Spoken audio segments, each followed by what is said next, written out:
With my 35 years of experience, our team at US Asset Management can deliver professional investment management, financial planning to help you target your goals, and even specialized divorce financial analysis if you need it. We are here to help you make better decisions with your money. Call US Asset Management today and let's get to work in your financial future. Do you already have your investments with Fidelity? I'm David Cross with US Asset Management. Did you know that you can assign your investment management to my team and put my 35 years of experience to work for you? You simply assign us as your investment manager and you keep the same username and password. Professional management, and you get to work with someone who shares your values. Call US Asset Management today and put us to work for you. What happens in Georgia gets revealed one by one as the facts are unsealed. From the pit comes what they don't want you to see. When the daily nugget of truth is dropped with your host, BKP. And we're back.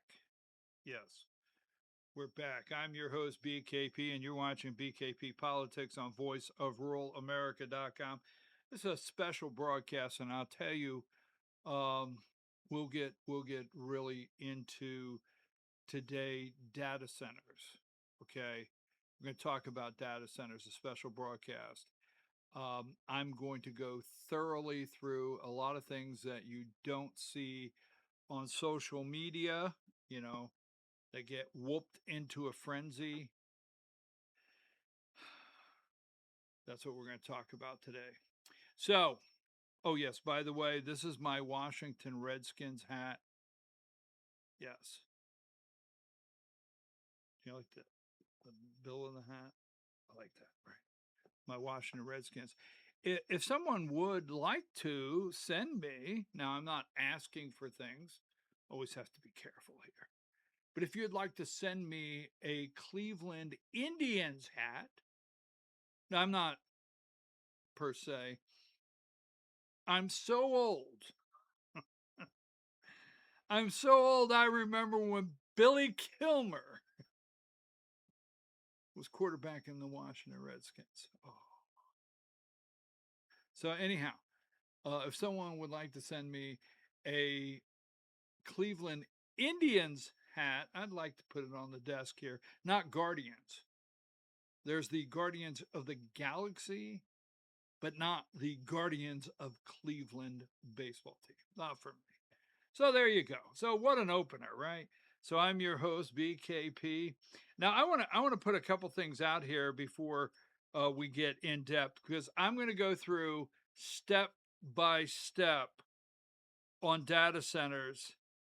I've been talking about them for 2 years. I've been talking about AI for 2 years. I've been studying AI before President Trump took office in January 20th, 2025 of last year. I was looking at AI and the direction it was going in. So, but before we get started, let me just say this. I want you to remember this. Anytime a politician says, this will be good for you, you got it? Anytime a politician says, this will be good for you, remember, first, it was good for them. Don't forget that, okay? Politicians do not come and say, this will benefit your community. This will be best for you, until it has. This is 2026. This is the age, okay, of self politicians. And anytime a politician says, this will be good for you, remember first, it was good for them. Keep that in mind. Now, second, as we talk about the data centers, and I say this not to sound ugly, because someone will say, well, that sounds a little ugly. But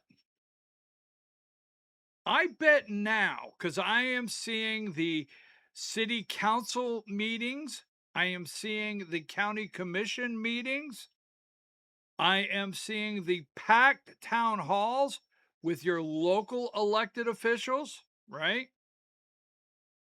The outrage that you have.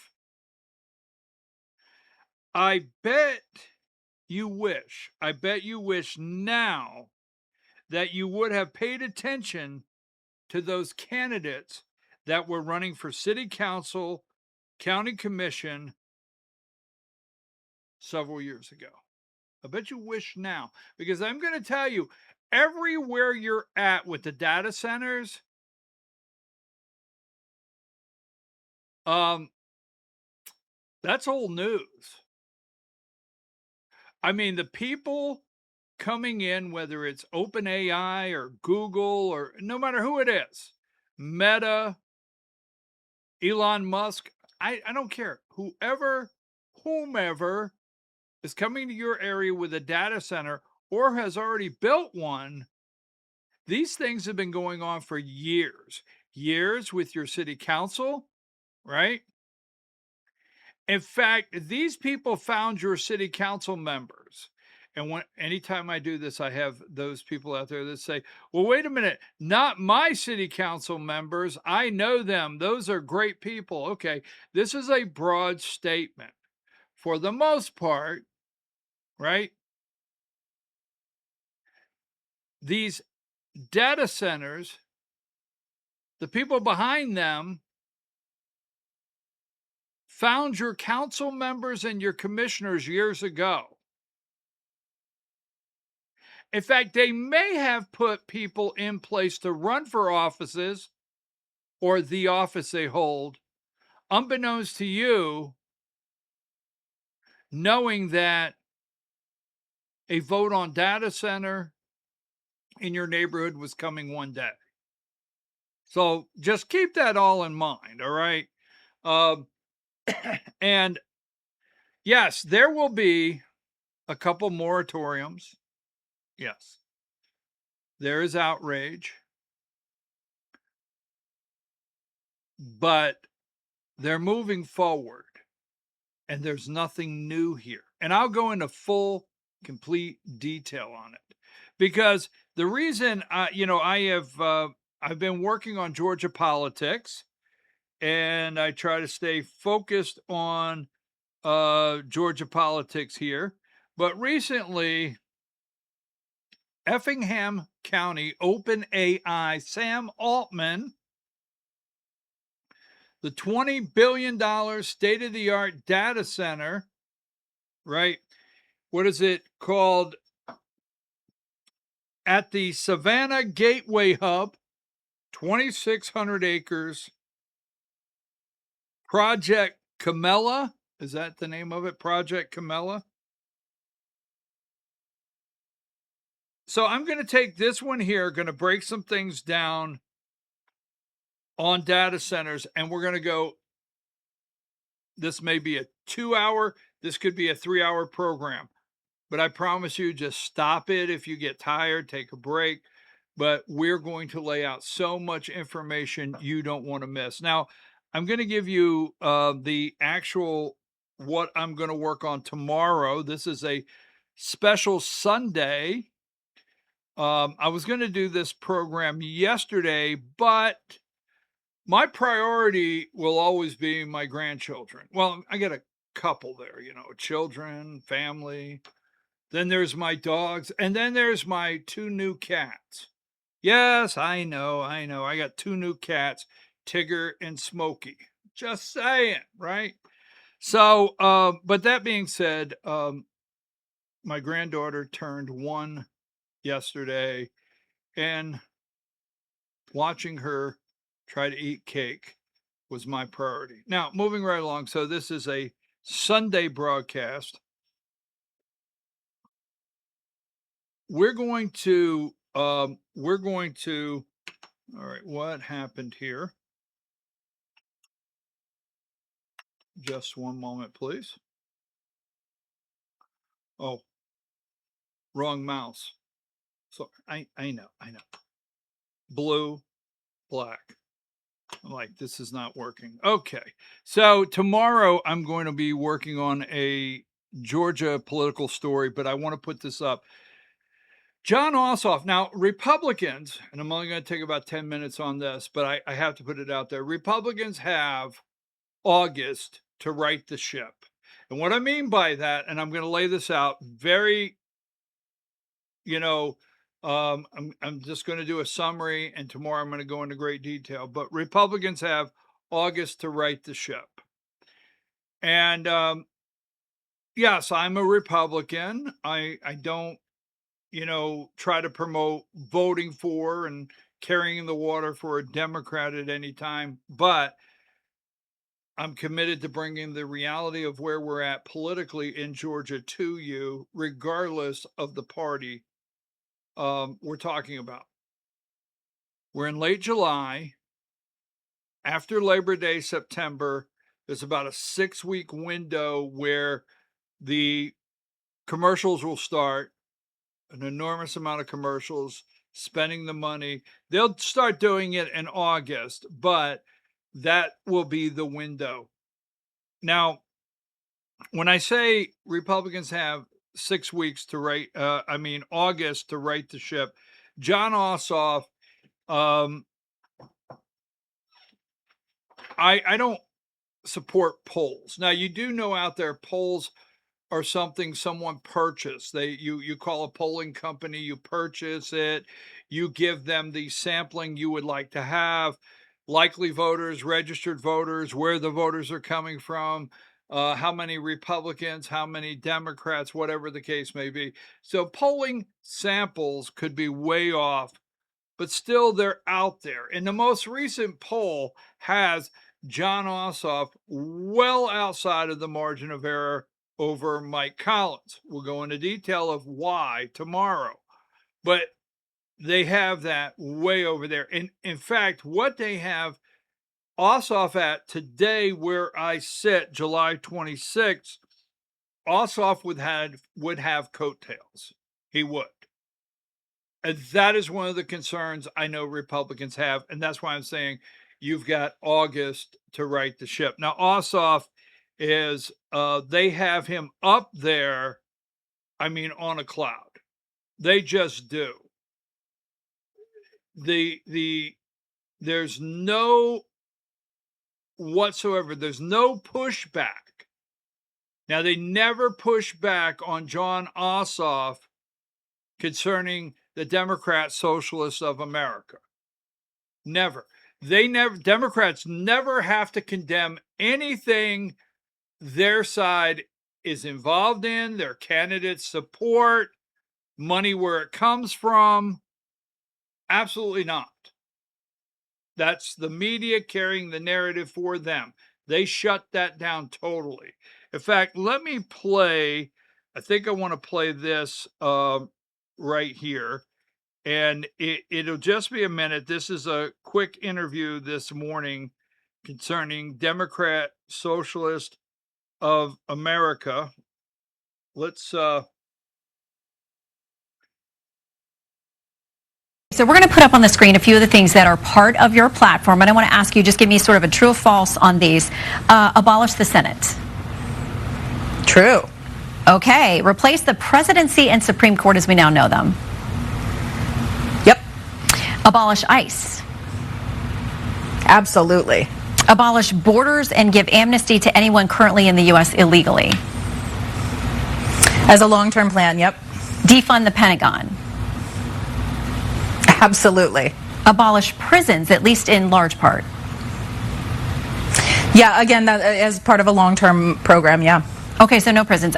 Government or public ownership of most large corporations. Yeah, absolutely.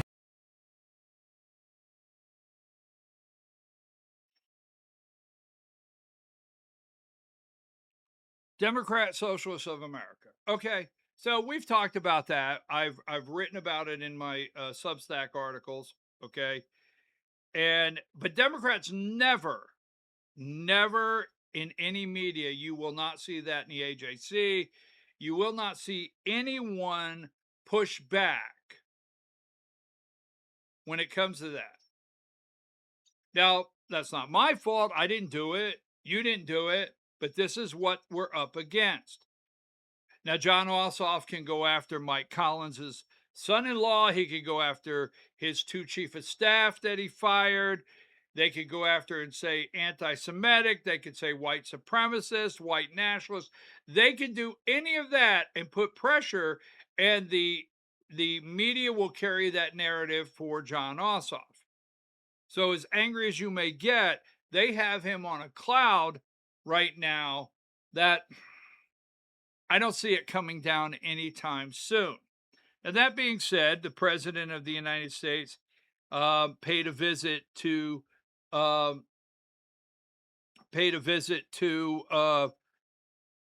Marietta, Georgia, this past week on Wednesday.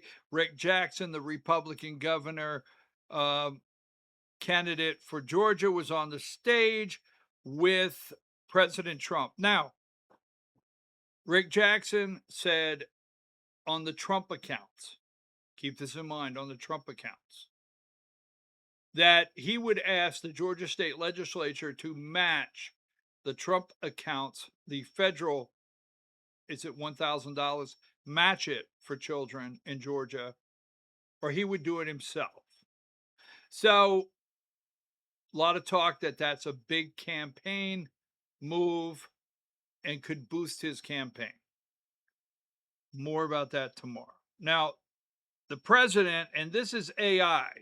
So I will tell you this. I know Brian Strickland and Tim Fleming in this picture look similar. But this is an AI generated graphic here, okay? But the president endorsed Tim Fleming for Secretary of State, Brian Strickland for Attorney General, Lieutenant Governor candidate Greg Dolezal.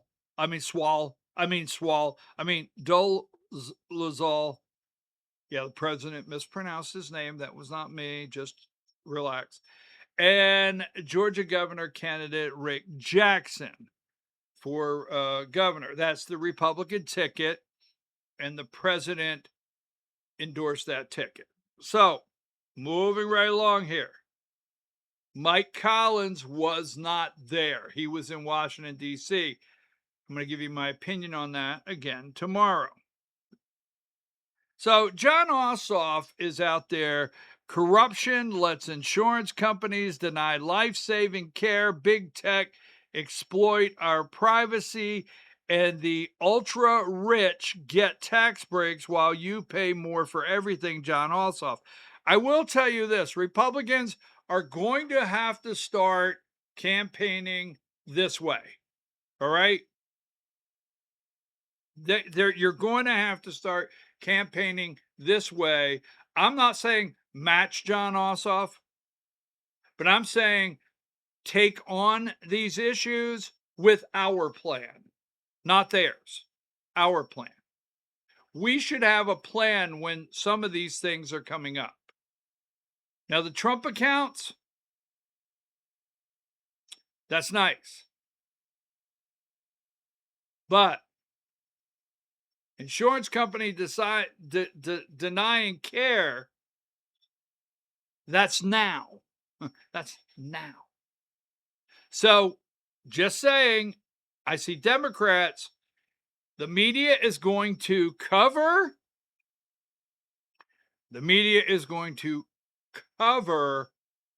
Democrat Socialists of America. They're going to cover these things up. You're not going to hear about them. And they're going to try to help Democrats get a message out. More tomorrow. Now, the reason I say that, polling data, new Georgia poll shows Ossoff leading governor's race in a deadlock. That's where I say coattails. Here is a Emerson College poll where they just threw John Ossoff's name into the 2028 Democrat primary for president. As you can see, Ossoff hit 13% in this poll. Now, again, we're not saying this is some poll that we should go by or give that much credit to. I'm just saying they're starting to put this guy in national polls for president. This AARP poll we will break down tomorrow for the gubernatorial contest against Keisha Lance Bottoms and Rick Jackson. And also this AARP poll will break this down tomorrow against Ossoff and Mike Collins. Here is something I want to highlight, and I'm going to go through this in detail in our next segment. This young man, I call him a young man. He's a young guy. He's a good guy. Cooper Jacks. He's a good guy. I think he's a sharp guy. And he did some research, and this is exactly this fit. Cooper Jacks' research fit exactly the concerns that Republicans have in Georgia in the Georgia State House and how many districts could turn. All right. 9 seats are within 10 points. 5 state house seats are less than 5%. Now, when you talk about the governor's race and John Ossoff possibly having coattails, those coattails could go all the way down to the Georgia State House. So, yes, President Trump was in town this week. This is a beautiful family that was on the stage. You cannot, this is amazing. This is a home run. Ready? This is a home run. The optics here are amazing with the families. President Trump brought up a black family, and this family here, this baby on the stage, these 2 young guy holding President Trump's hand. Home run. If only we weren't in the 6th inning, we'll call it the 6th inning, and we're down 7-2. I'll just say that. Because when you hit a home run here, you're only at 7-3. This is an amazing optic. This was a good rally. But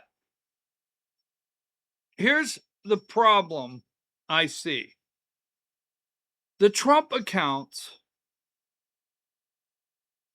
they may be good for our children in the future. There may be, major plus here for the next generation. But, just yesterday, I was at a little birthday party, and I witnessed 2 families that qualified for Trump accounts. And I'm looking at a mom and dad over here and a mom and dad over here. And I'm thinking, you know what? These are young families, kids from 1 year old to 10 years old in America, 6 children. I'm looking at them and I'm thinking, you know what? These Trump accounts are amazing for these children.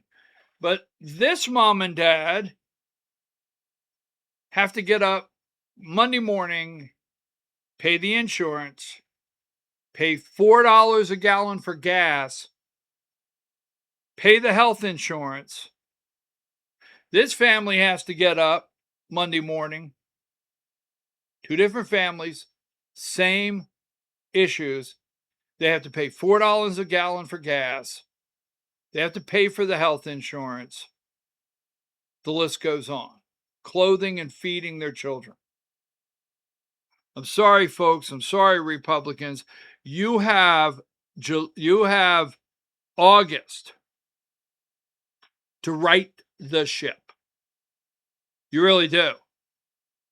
Because I don't think when people go to the polls in November, we'll call it November, we'll call it election day, or during election season, no matter where you live, I don't think those people out there are going to say, well, I appreciate the Trump account for Junior in the car seat.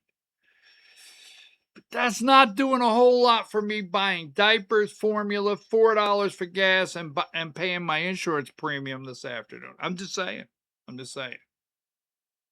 So you need to get to the reality of it. The war in Iran, you can continue to say that Iran can not have a nuclear weapon. Okay, I'm with you. But at the same time, President Trump, you can't say Iran can't have a nuclear weapon and then 2 sentences later say between the United States production and Venezuela production, us two together produce more oil, all right, than anywhere in the world. We've got so much oil, we don't know what to do with it. I have to tell you, the families out there, the day-to-day, that, they don't understand refineries. They don't understand the oil business. In simple terms, when they go to the pump and they pay $4 and they hear we sell and export more oil than these major companies in the Middle East countries, and we have more oil, they're thinking, well, let's kick a little over to pump number 12. That's the thinking. Average, everyday Americans that are trying to make a living. And you say average, hey, that's me. All right. So that being said, moving right along. Now, data centers.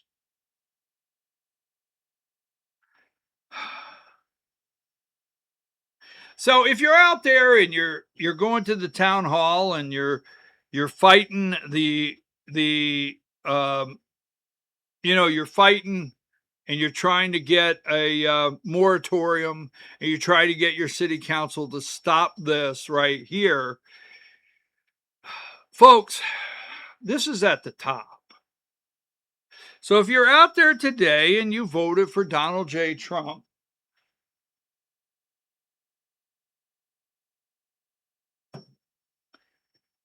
and you thought you voted for this, and this, maybe you were not aware you voted for data centers. Maybe you were not aware that the guy that you voted for president of the United States, and I'm not saying that that's a show for another day. But the bottom line is, in your community, no matter where you are at, no matter who you voted for in 2024 for president of the United States, no matter if you wear a MAGA hat, if you support president, do not support the president, zero matter here. Be clear that when you voted for Donald J. Trump and he became president of the United States of America, you voted for data centers, whether you realize it or not. You voted for clearing the way, red tape, getting everything out of the way, all right? Eminent domain, no matter how many videos you watch of eminent domain, no matter how many people you feel bad that they might lose their house, if you go and you see a moratorium on a data center, or you see where there's a protest and they stop them in your town or in your county for a small period of time, that to me is all it'll be, a small period of time. Now, I'm not encouraging you to support something. You may support these because the data centers will be needed for the next level of manufacturing that President Trump says he's bringing back to this country. I told you this over and over again, that every time Trump says, I've brought $1 trillion here, $1 trillion there, automation, humanoids, robots, bottom line, driverless cars. You do realize the problem with driverless cars are not the driverless cars. They are now the driver. Not the computer, you. The accidents in driverless cars, what they're telling you is that you and I, the human, we are having the accident with the driverless car. If every car and every truck on the highway was driverless, it would eliminate the accident. Now, I'm not saying that is a fact. That is what they say. That's why your cars now are all slowly but surely, if you're buying a new vehicle, okay, you have a driverless car and it's ready. And you have a car that they are ready to control, and they could take complete control away from you when they decide to make it everything's driverless. Believe that or not. You don't have to believe it. That's okay. How many of you have a camera? And I don't want to break off here and mess up our recording today and what we're working on. That you have a camera looking at you in your car. So I'll tell you a really quick story. In 2025, I bought a new vehicle. Now, my other vehicle, it has some age on it, miles on it. I am not the one, trust me, that goes out or financially able to just say, hey, I want a new vehicle. I like that color. That's not your host here. I'm not a paid agitator or a grifter, and I do not, although well, we'll say that later. Anyhow. So in 2025, not 2026, there's even changes in 2026. I bought a new vehicle. So I drive the new vehicle I bought in December of 2025, right? So I've been driving it for most of 2026. So I drive, and I like to look over to the left every once in a while and see who put politician signs in their yard or their business. Seriously, I go out there. Oh, ooh, look over there. So I look over there, and my dash starts flashing distractive. I hear this buzzing, this distractive driving. How do you know? Now, I will admit, I did not check this out in this car when I purchased it. Okay. So every once in a while, I go down the road and I go like that. Biz, distractive driving. What? So one day, I'm going down the road and I do this, and it buzzes distractive driving. And my wife laughed and said, the car doesn't like when you scratch your ear. I said, there's a camera in this car watching me somewhere. There has to be. So anyhow, I get home and I go to Grok and I say, Grok, I own a 2025, blah, blah, blah, blah, blah. Is there a camera inside watching me as I drive? The simple answer, yes. Yes. Wow. I did not know that when I purchased the vehicle. You can say, well, you don't check those kind of things out. Well, I didn't know that. Camera is watching me in the car. So anyhow, so let's go back to the very top, right? Donald J. Trump, the president of the United States. And I'm going to lay this out for you. I'm going to lay it out, okay? And bottom line, please stay with this. I mean, if you got to take a break and come back, do it, but stay with this because I'm going to give you every single thing that I hear out there on social media. But let's start at the top. Donald J. Trump, one of the biggest driving forces in the future for jobs and data centers. Now, when they say jobs, be careful. I do recommend the most recent drop of Elon Musk interview on The Economist. 80 minutes long, worth every minute. When they say drop, the biggest driving force in the future for jobs and data centers. Jobs. The reality. Teachers. Every year, a politician tells you that they're doing things and putting more money in for teachers and so on and so forth, and investing in education. In the future, won't be necessary. These are all things you'll argue with me today, but it won't be necessary. Teachers will not be necessary in the way you think and I think of teachers in the past, okay? Massive buildings called schools will not be necessary. These enormous buildings for schools will not be necessary. Bottom line. Within 3 years, it's estimated that robots will be able to do surgery. I'm just telling you this. Uh, there's no need for banks. Everything that's happening ushers in what's next. Right. No need for banks, no need for bank tellers. Electronic. You have to have these enormous amount of data centers to exchange electronically everything we're walking into. You're not slowing it down. All right. The jobs will evaporate. They will be gone. It's happening as we speak. You may want to build a skyscraper because you like a city and a skyline and it looks nice, but the days of graduating with a degree in something to go work in the office, right? That's over. So moving right along, when you hear in the opening line, the driving force for the future jobs and data centers, they are big, strong, bold, and money machines for states in which they are built.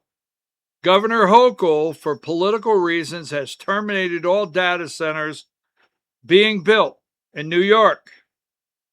These companies are now being sought in Alabama, Florida, Texas, Arizona, and many other states, Georgia being one.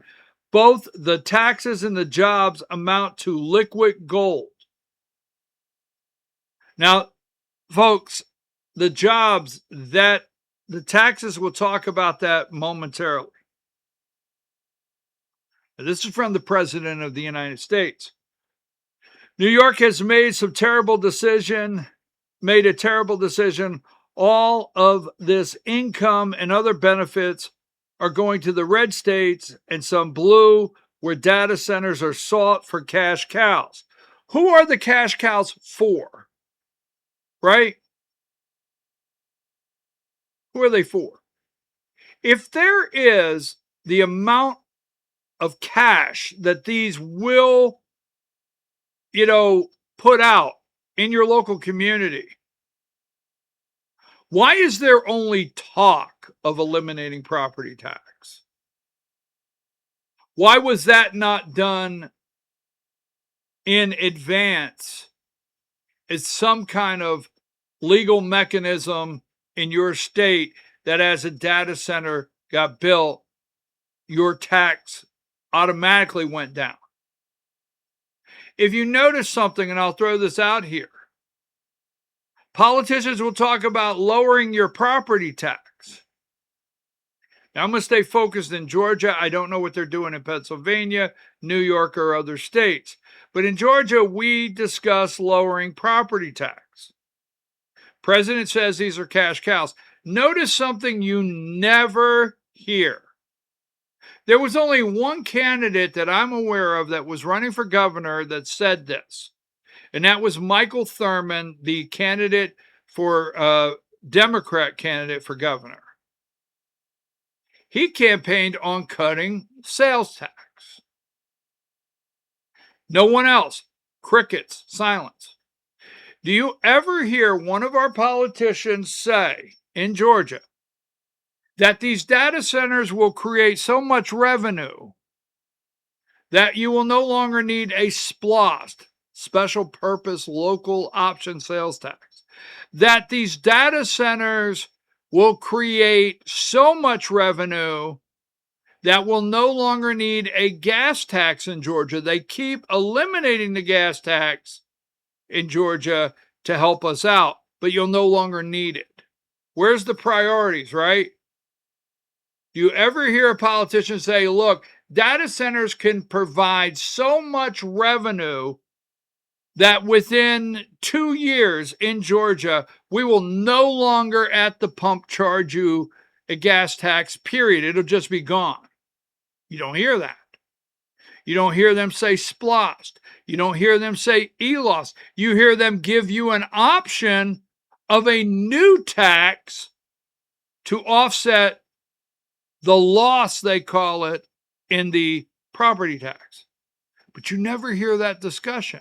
But these are supposed to be cash cows. Now, I'm not saying they don't create revenue, but always remember, get there in a minute. New York State has made a terrible decision, right? Going to the blue states with lower taxes and record-setting jobs. They must pay for their own water and power, and any leftover goes back to the state and local community. Now, I will say this. Keep this in mind. And I'm not saying it's not possible. I just want you to keep this in mind as we go further. Every time they talk about this is going to lower taxes, they have to provide their own water and electricity. The abundance, remember, the abundance of what this is going to give you is going to benefit you. But no laws have been put in place. They're all pledges and non-binding documents. Please keep that in mind. They're non-binding documents. It's not legal laws that your lawmakers have made. Your lawmakers have only passed, and I stay in Georgia here, they've only passed laws concerning these data centers, not to curtail them, not to slow them down, but to tax exempt them. That's it. And help clear the way. Keep all that in mind as you hear the social media noise, what you don't hear. And these are pledges, they're not binding. New York State has made a terrible decision, right? All the income is going to the red states. New York should change its policy, right? Data centers are tremendous wins for states and communities that are lucky enough to get them. New York should change the policy immediately. The radical left Democrats must not be allowed to cause us to lose data centers, AI, and all this incredible new technology to China. Let me write that down. China. And other countries. President Donald J. Trump. So let's be clear. As you go to the poll, right, in November, this is a concern. This goes to the election. Go to the polls in November, the President of the United States, look,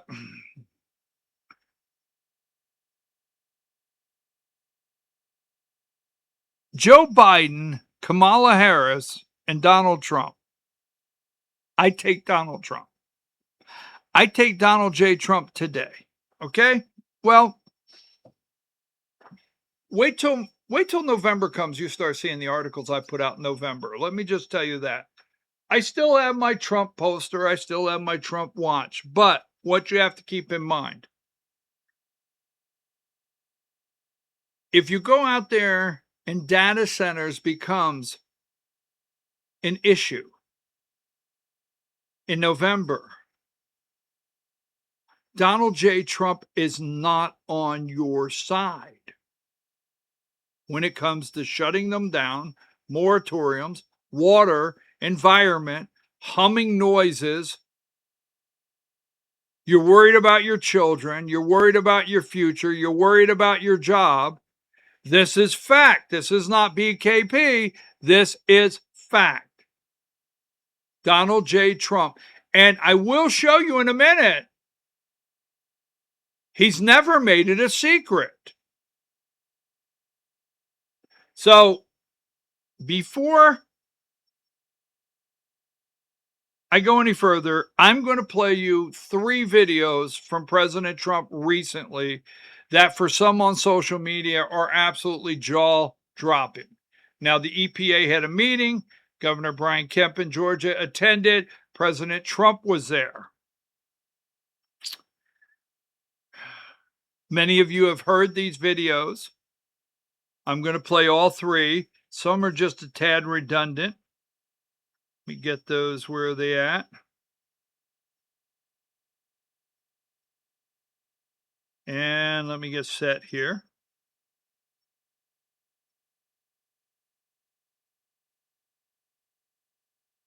Was really talking about the ratepayer protection plan to me is very important because you have to convince your community how great these things. You can't fight it. You have to go with it. And you're going to have all that protection, and we're giving you automatic protection, but you're going to make a tremendous amount of money. You're going to reduce taxes, and you're going to have something that if you don't have it, everybody else wants it. So these are the smartest people. Most of you in this room, we have a couple probably on the other side of things. They disagree, but I don't know how they can disagree. Your community and your state's going to become rich, and there's very little disruption. And again, if you don't take all that money, somebody else is going to take it. You might as well do it yourself. So we're here today to continue the incredible progress we're making in communities nationwide to ensure that as new data centers go up, and they're going up all over. Electricity bills for American families will actually come down. You know, you're going to be building your own data centers, and you're going to building your own electric plants. You're essentially becoming a utility, like Con Edison in New York, but maybe at a level that nobody's ever seen before, because we've seen some of the plants that they're building are absolutely incredible. They're absolutely incredible. They're electric plants, electric manufacturing plants. It's hard to believe, but you need double the electricity that we have right now, maybe even more than that, to really fulfill what you want to do. We're leading China by a lot, and using our old grid would not have worked. And I came up with the idea that, you know, build your own plant. This way nobody can complain. You won't call me and say what a terrible job I'm doing, because we have a 200-year-old grid that's not the best in the world. You look at some places, you take a look at California, you have brownouts and blackouts every weekend. The last thing they're going to be able to do is supply electric at numbers. Nobody's ever explained to me why it's so much electricity, why you need so much, nor did I care that much, to be honest with you. All I know is you need more than double what we produce right now. Think of it. So we produce tremendous amounts of electricity for every business, and this industry needs more than double that amount. So we're letting you build your own with the Trump administration's ratepayer protection plan.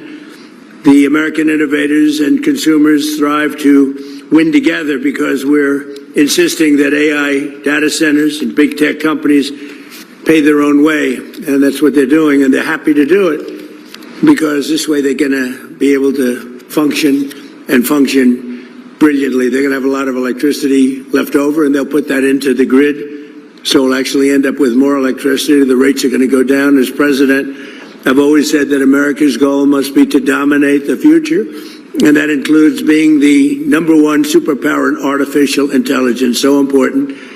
And this is, I think, bigger than frankly, I think it's bigger than the internet. Because you have to convince your community how great these things. You can't fight it. You have to go with it. And you're going to have all that protection, and we're giving you automatic protection, but you're going to make a tremendous amount of money. You're going to reduce taxes, and you're going to have something that if you don't have it, everybody else wants it. So we're going to put up on the screen a few of the things that are part of your platform, and I want to ask you, just give me sort of a true or false. All right, so the bottom line, folks, the absolute bottom line you have to stay focused on is the President of the United States, the very top, is moving this forward. Now, I want to break down a couple things he said, and we're going to get into this in great detail. The ratepayer pledge. Folks, this is only a pledge. Nothing has gone through the House, okay? Now, this is not an argument on whether I agree with the SAVE Act, all right? But while they're doing this, and obviously there's always been, since the beginning of time, only a handful of people that have controlled the world.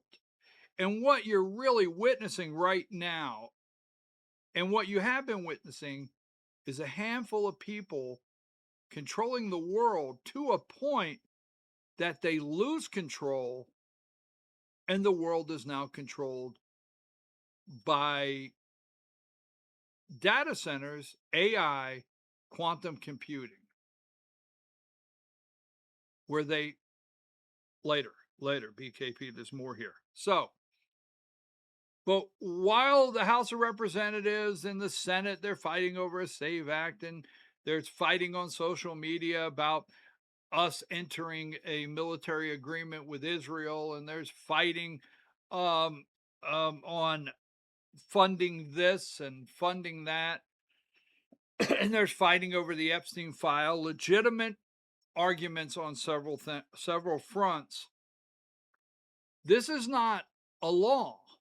The law does not say that your utility companies have to, that these billionaires and trillionaires now, or trillion-dollar companies, have to. It's a pledge, nothing more than a pledge. That's it. The biggest news in this for me is he deems them, and you need to go do the research, a utility. We'll talk about that in a second. But keep this in mind. This is the President of the United States. Mike Johnson doesn't, there's no one has a bill that says, hey,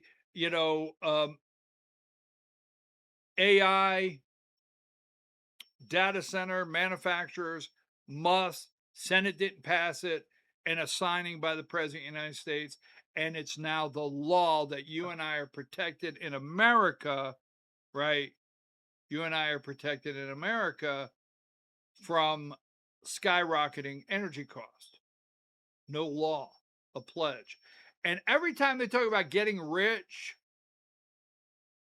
remember, at no time is there any kind of deals where any of this money falls off into your actual pocket.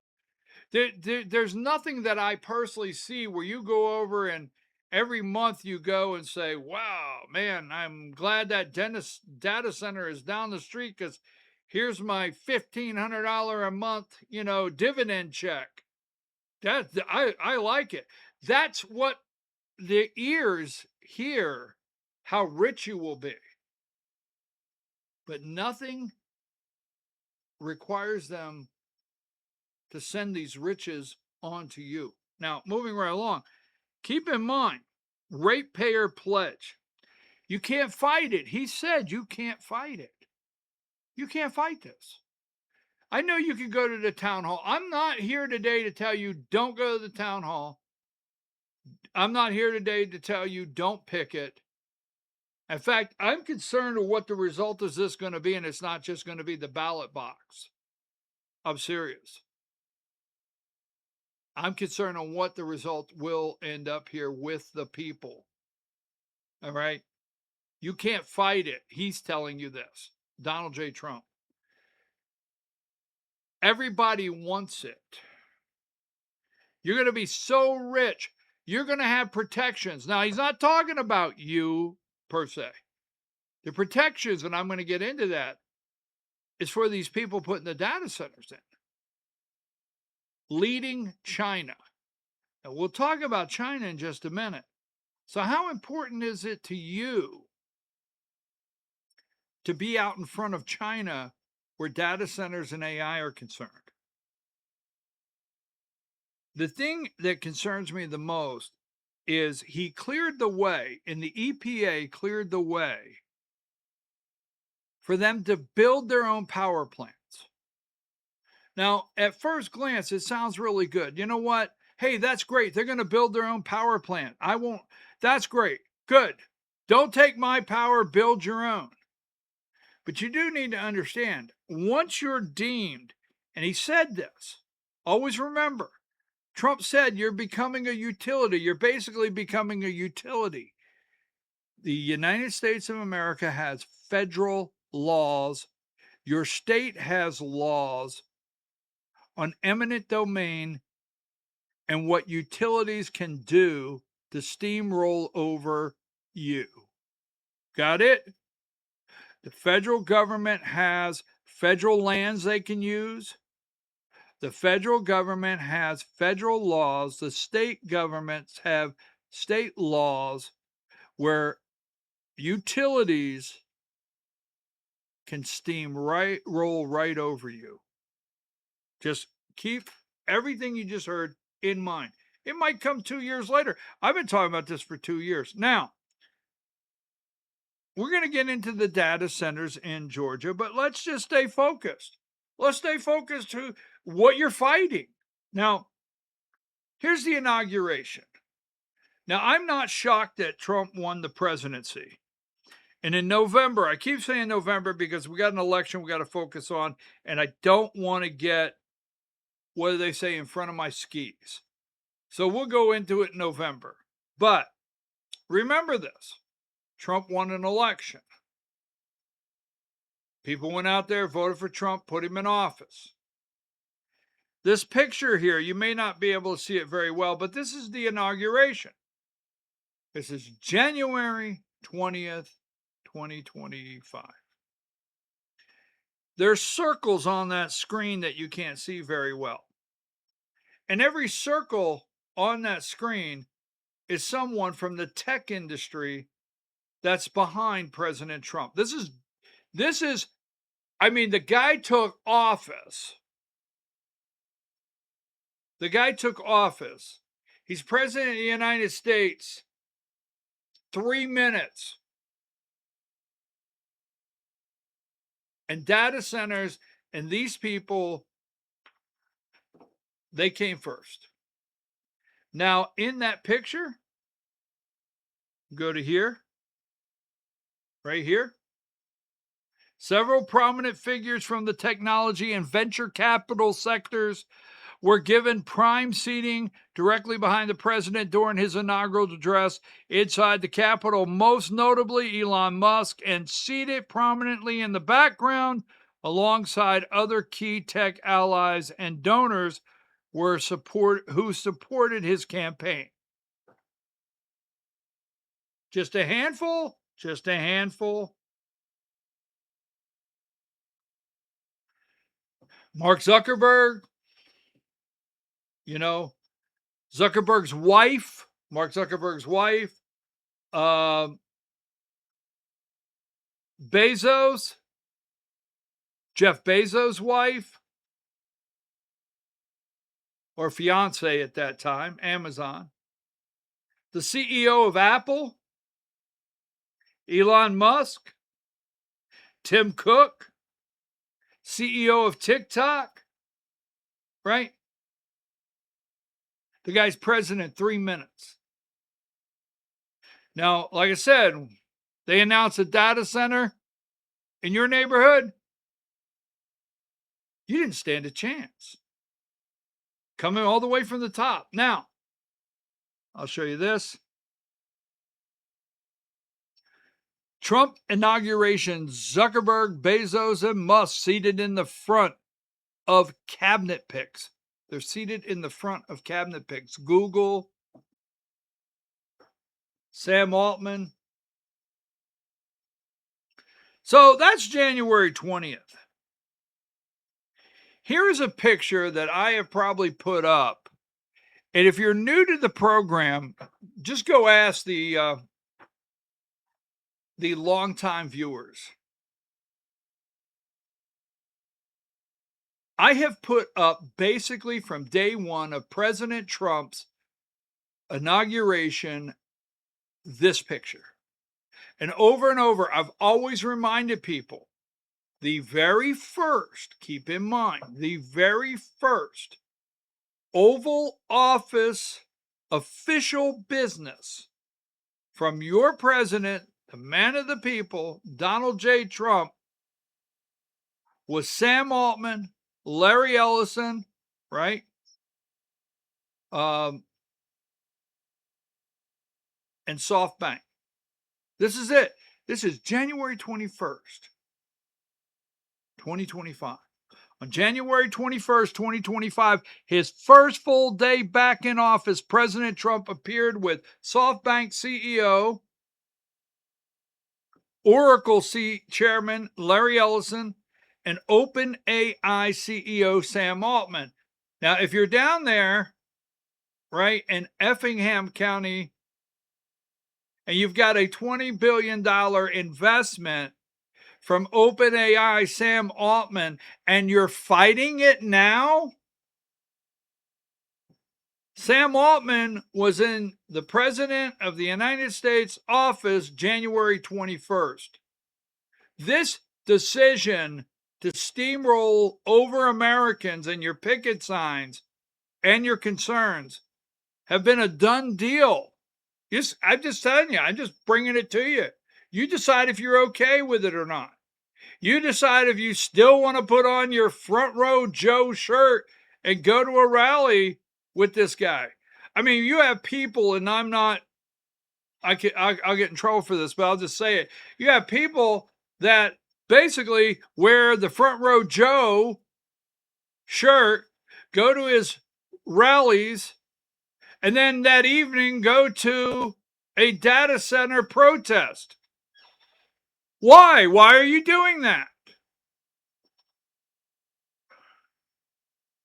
They announced a massive joint venture called Stargate, a private sector initiative aiming to invest up to $500 billion in U.S. artificial intelligence infrastructure and data centers over the next 4 years.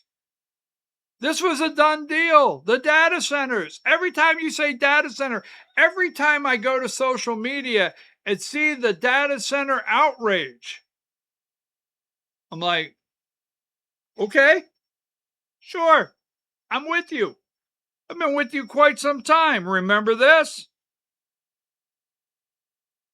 President Trump, tech leaders unite to power America AI dominance. Right?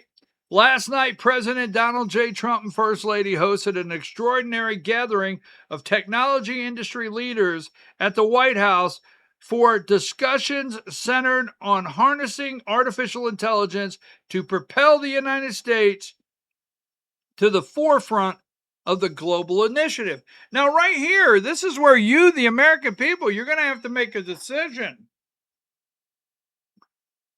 Do you want to stop China or excel past China? See, I don't know where it ends. We're the leaders in AI, data centers. China's chasing us in AI and data centers. And when do we just blow everybody up and there's no reason to chase anyone anymore because there's no existence of anyone anymore, right? Exactly. But remember this, right? Look at these pictures, Oval Office. See the Oval Office? Bill Gates, Google, Sam Altman, list goes on, Tim Cook. Here is the dinner, right? Tim Cook, Sam Altman. Guy down on the end is with Google, CEO of Google.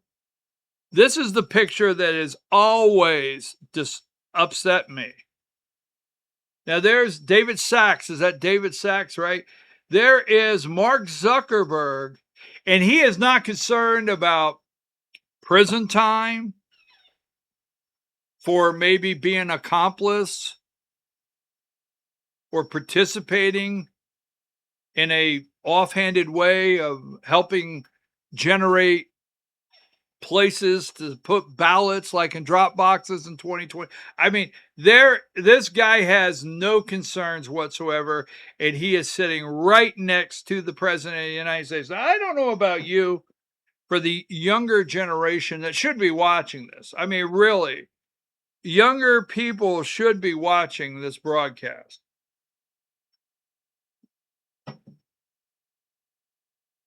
Where I come from, the old school, right? Breaking bread with someone.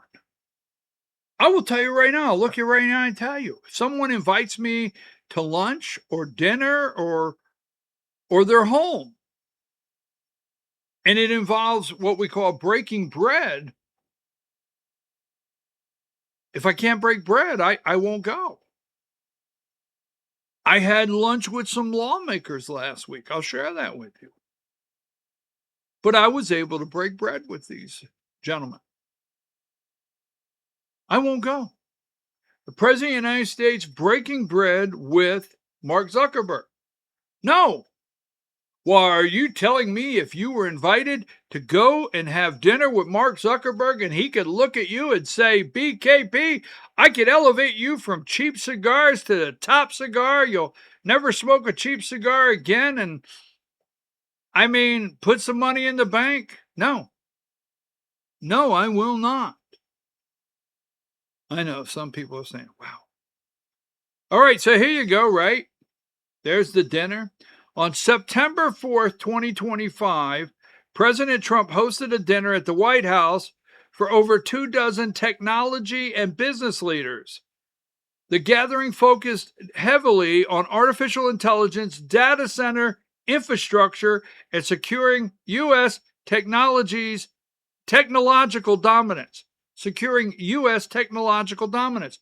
You want me to believe on this day, on September 4th, 2025, that this group, including my president of the United States, were sitting there and saying, well, what if they protest? What if this little town down there in Georgia, or what if this little town down in Pennsylvania, or these people over in this area just don't want it? What would we do then? I will tell you, I think that was the furthest of their concerns. Now, at the dinner that night, we had, Mark Zuckerberg, Tim Cook, Apple. We had Google CEO of Microsoft, CEO of OpenAI, Sam Altman was there breaking bread, Bill Gates, CEO of Oracle, AMD, CEO of AMD, chip manufacturer there, president of OpenAI, David Sachs, the crypto czar. Remember, they went to Saudi Arabia, right? Now, when President Trump goes to these meetings and he takes a delegation and they come back and I don't want to start a fight. I really don't. And we probably should be looking at selling our soybeans and our farming products and things like that. I'm not saying they don't try to do that. But it's interesting around the world when President Trump takes some of these delegations, these are the kind of people that are on the trip. Remember when he went to Saudi Arabia? Here's a photo from the royal court. Remember they lined up and this is MBS, the Prince of Saudi Arabia, MBS. President Trump's visit to Saudi Arabia took place in May of 2025 as the first major international trip of his second term. So his first move in his second term was to invite all of these tech people to sit behind him as he was taking the oath of office as President of the United States for you and I. Then his first move was to hold a meeting with Sam Altman, Larry Ellison, Oracle, OpenAI in the Oval Office. His first major international trip, in May of 2025, was to take, he brought a massive delegation of nearly 36 American business leaders leaning heavily into big tech to secure investments in artificial intelligence and infrastructure. So they have to go get the money to do all these things in your backyard.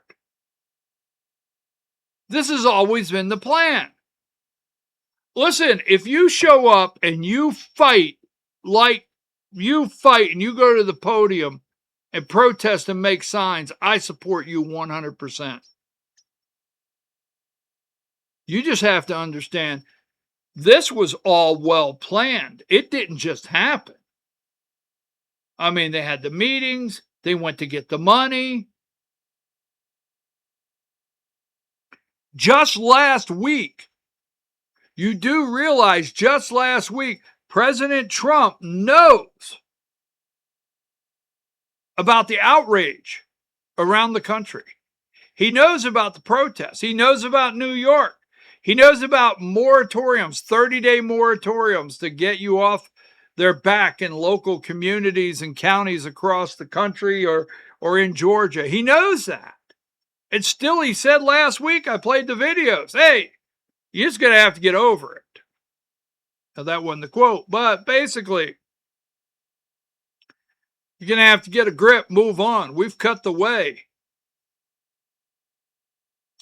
On that trip, Elon Musk, Sam Altman, NVIDIA, CEO of NVIDIA chips, AMD, Amazon, CEO of Amazon, CEO of IBM, Alan Karp, CEO of Palantir Technologies. Can't make that up. Larry Fink, BlackRock, Blackstone, Citigroup, Boeing. Now, here's another one. Yes, on July 23rd, 2025. So 1 year ago, right? It is July 26th. On July 23rd, 2025, yes, President Trump signed an executive order 14318, officially titled Accelerating Federal Permitting for Data Center Infrastructure. Absolutely, a year ago. Clearing the way. This order was part of a package of 3 AI-related executive orders designed to support his administration's broader AI action plan, with the overreaching goal of maintaining U.S. dominance in artificial intelligence by rapidly expanding physical infrastructure required to power it. Yes, data centers. President Trump has never flinched. So as we get into the key provisions, we're going to go back. We are going to get into China. Where do we stand with China? Let me tell you what we got coming up. We're going to talk about that. Do we need AI data centers for all this money in these smart, right, factories that are coming into place, manufacturing for the future? The data center and who's tied or who lives in the county where the data center in Effingham County is going to be built.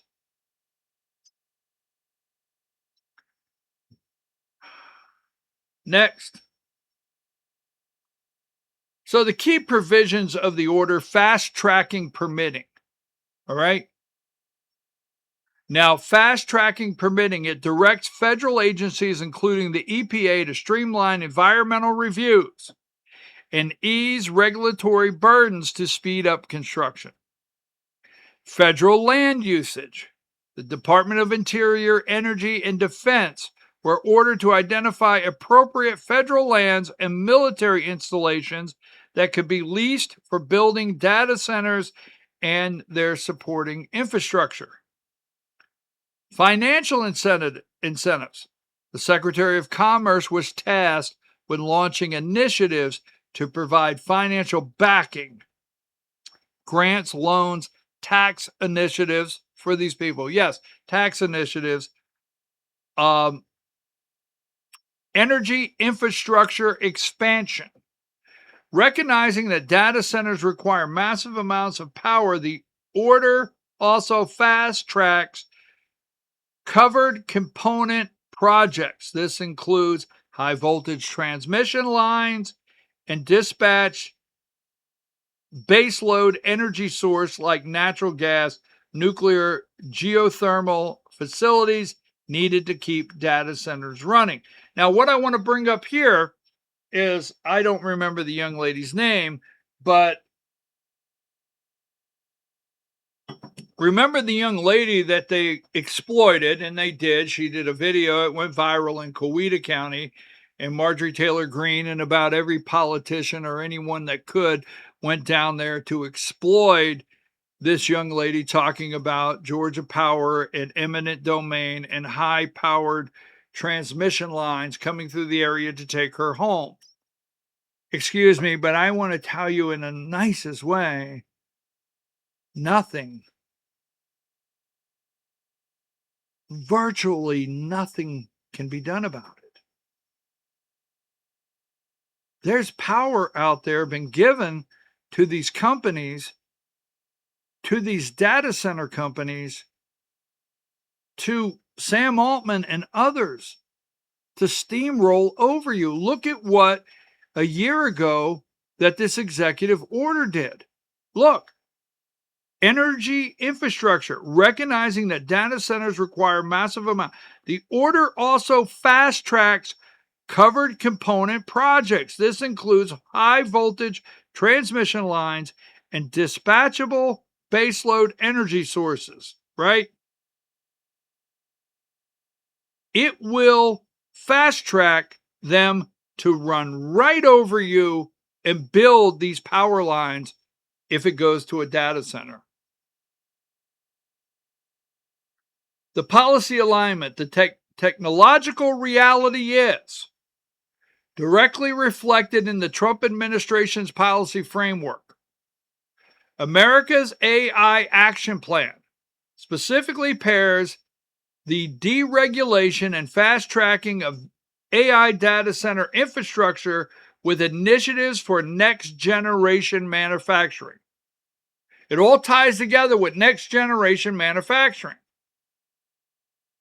Do you realize the Texas plant coming here, any plant coming here? When a plant builds, when they build a new plant, they have what's called an edge data center. I mean, on the plant, they have their own mini data center, but the overall technology that they need to operate these plants have to be powered by these massive data centers in the area. And they can actually simulate the entire factory. They can lay it out, simulate it in a data center in an AI model. And they can run all the components, and they can run them at a period of time where normally a component would break. I'm serious. They could set these models up and run these factories before they build them, before they're ever built, and they could simulate wear and tear on all the equipment and pinpoint when this gear is going to go out, or this will go out, or this may malfunction, and they can zero in on how to correct that before they ever install a piece of equipment in the factory. Oh, yes, it's amazing what they can do. And it is coming. When Trump said, when he gets up and he brags it, there's $7 trillion coming back. We've gone around the world and promised these manufacturers that we will have the intelligence, the AI, the quantum computing, everything will be ready for them to run the next level humanoids, factories that normally take 3,000 people. They talk about jobs coming to your area.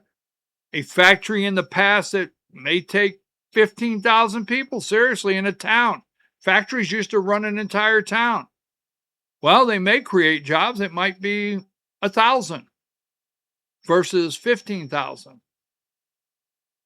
So that being said, next generation manufacturing, keep that in mind. The administration views the massive capital investment from companies like SoftBank, Oracle, OpenAI into the U.S. data centers as a necessary foundational layer required to rebuild American industrial base, to rebuild the American industrial base and dominate global robotics production. Now, I want to say this right here. There is a race with China, and China has their own issues. When you see a factory of 1,000 people running sewing machines, to make your shirt and your hat, that's labor. These next generation manufacturing will not need that labor. China has to deal with that. We'll talk about that at a different time. China's has their own issues. But what do they do with all these people that's been manufacturing all these things for you and I in America when they have the automated factories? Oh, yes, the world you think is just Americans. The world on a whole, population, is getting ready to change. It's another subject. Better open your minds.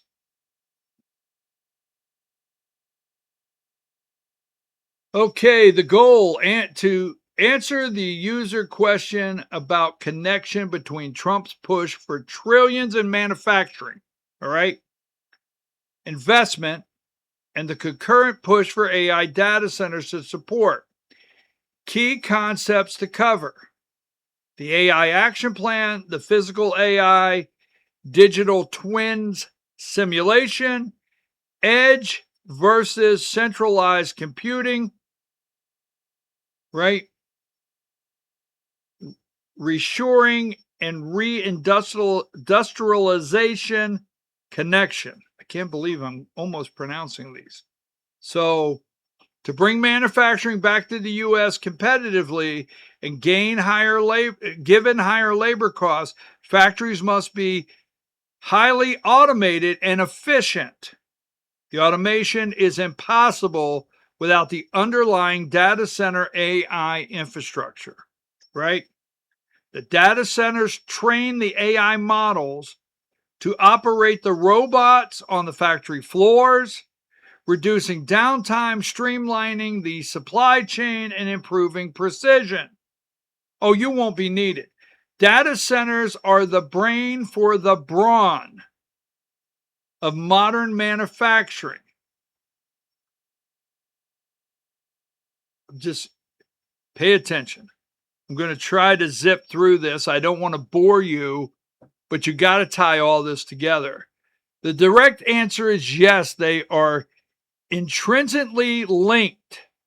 You cannot have the smart manufacturing and robotics required to competitively reshore American industry without a massive AI data center powering them. So that's probably where you're at.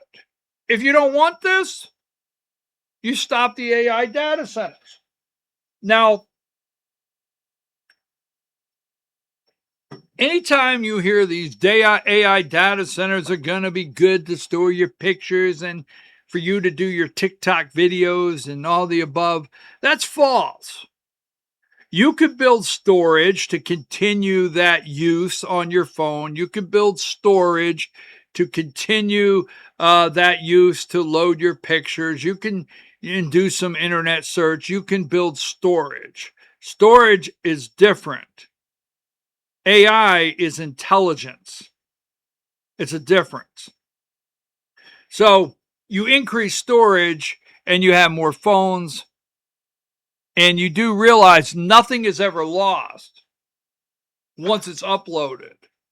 We have to have more servers because nothing is lost. Once it goes to the internet, it's there. It's growing.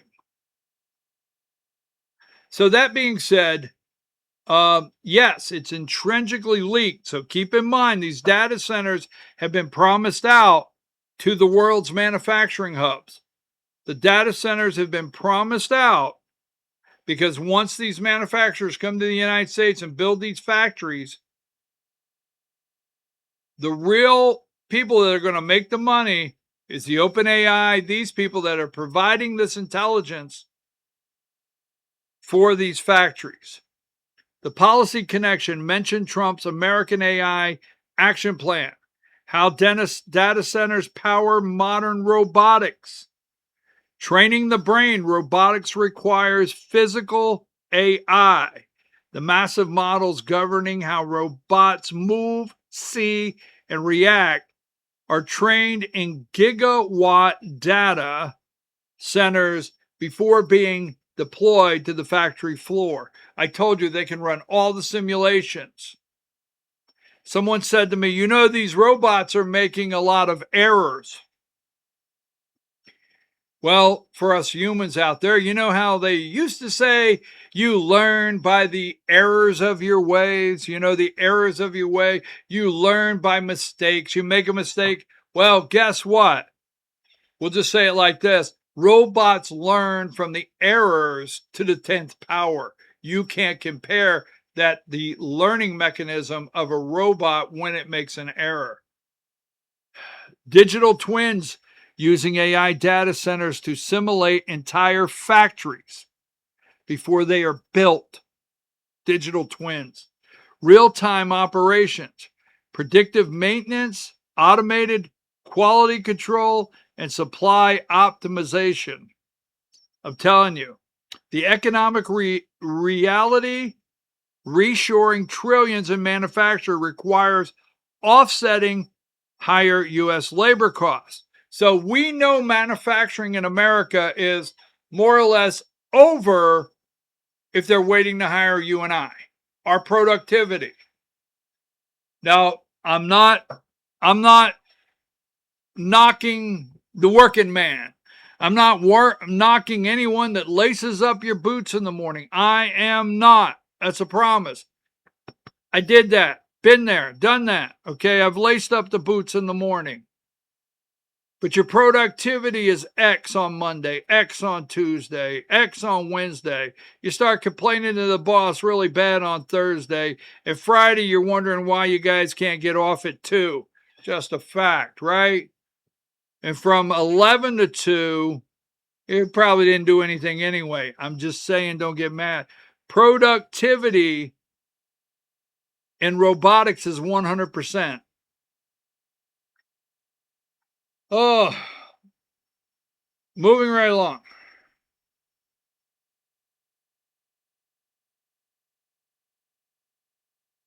Reshoring manufacturing, expanding data centers, the physical AI, how data centers run smart factories, the economic strategy, right?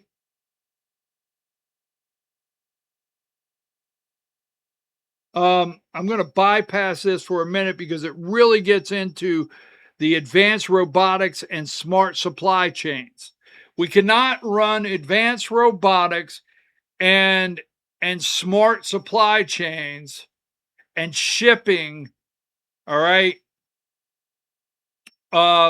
logistics. Remember that big word we learned a while back, logistics, right?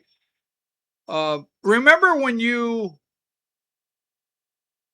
watched the documentary on Walmart and you watched that lengthy, because I did, documentary on how Walmart built this system that every time you scan something, it automatically reorders it, puts it on the truck, and ships it back to that store, right? Right? It's an amazing program that they put together, and many companies have that in inventory when you're doing inventory controls. Walmart invested a lot of money in it. So you scan it, when you scan it, it's already reordered. It's coming from the closest distribution center. It's already put on a pallet, put on the truck. It's on its way back. That is smart factories, robotics, automation, pulling orders, and supply chains. Those programs now will be intelligent.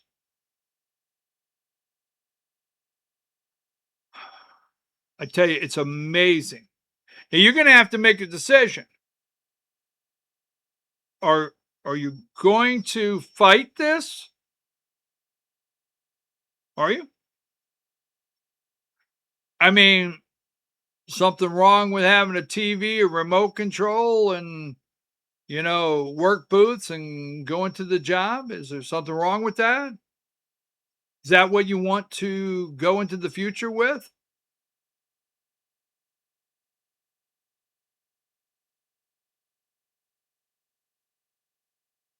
Training physical AI, digital twins, and simulation before a modern smart factories ever built. Tech and manufacturing companies use data centers to create highly accurate virtual replicas, known as a digital twin, right? Using platforms like NVIDIA's Omniverse, engineers run millions of virtual simulations inside data center to stress test the factory layout, optimize robotic workforces, and solve physical engineering problems before a single physical brick is laid or a machine is purchased. I'm just predictive maintenance. They already know in advance what they're going to need. I have to tell you, I mean, I remember something breaking down on the job. I've used a lot of equipment. I've used a lot of diesel generators. I've serious trucks, the drive shaft, the rear seal. I mean, seriously, I can go into things and everything's shutting down and 3 people standing there waiting for you to go to 4 locations to look for who has a part in the back.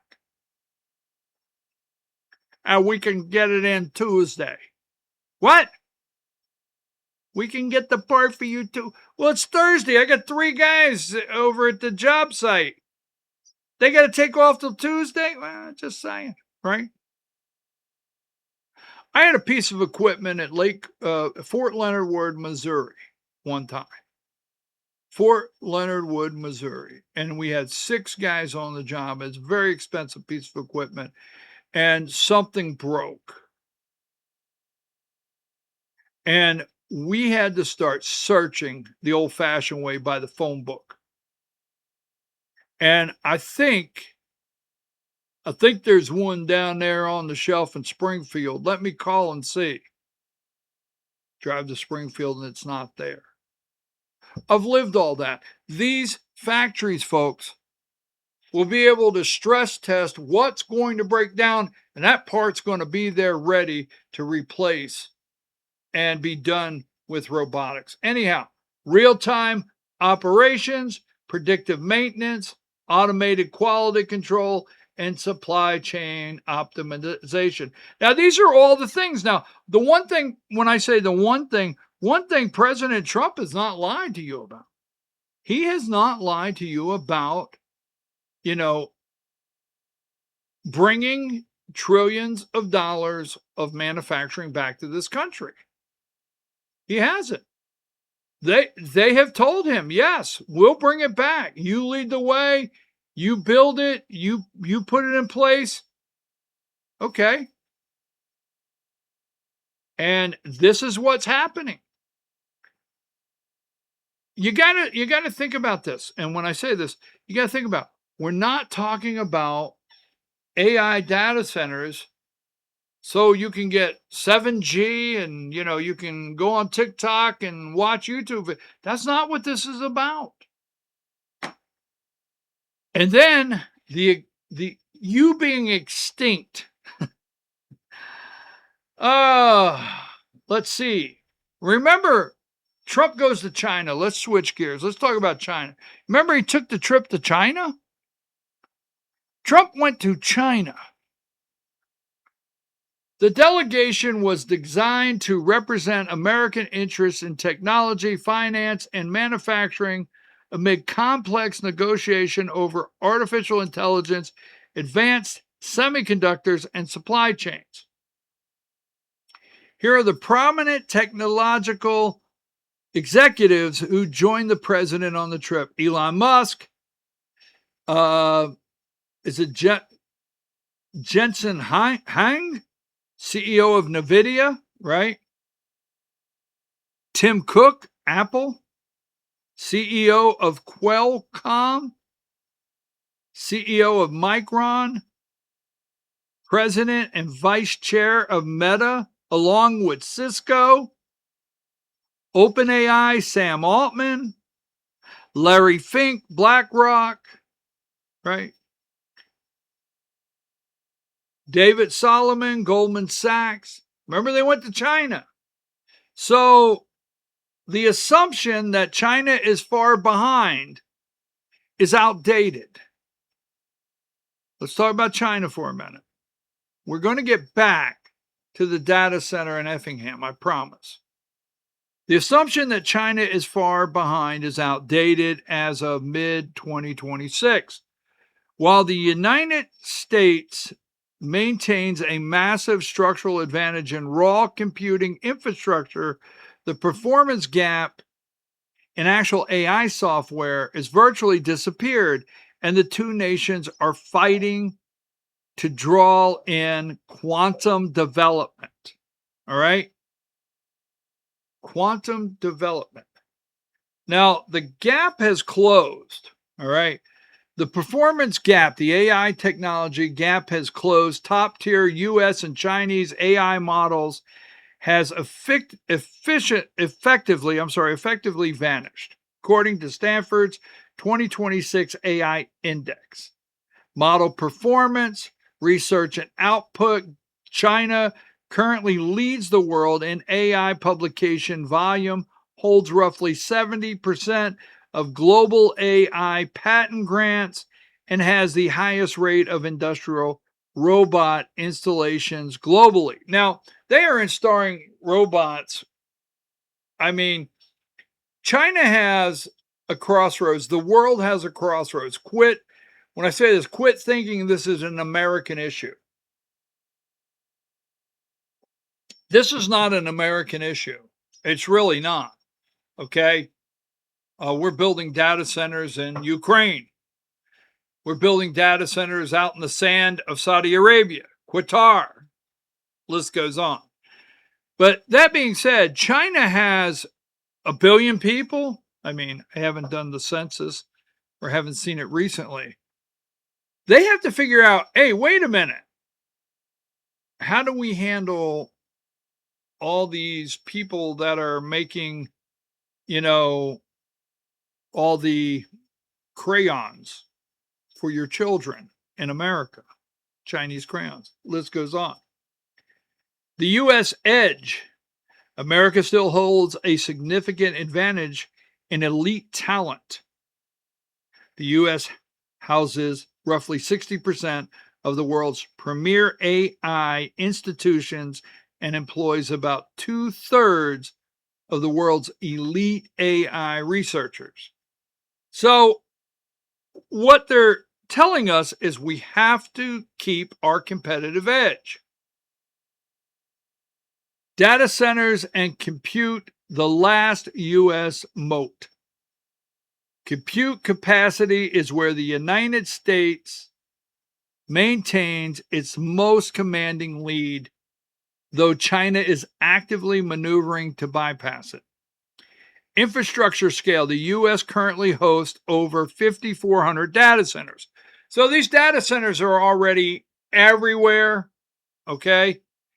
And they're being built, and I've used this, I've coined this all day long. They're steamrolling right over you and your protesters.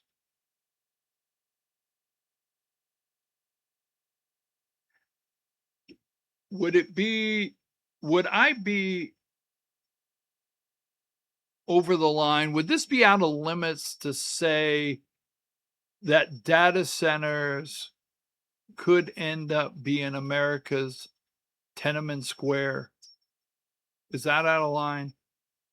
Data centers.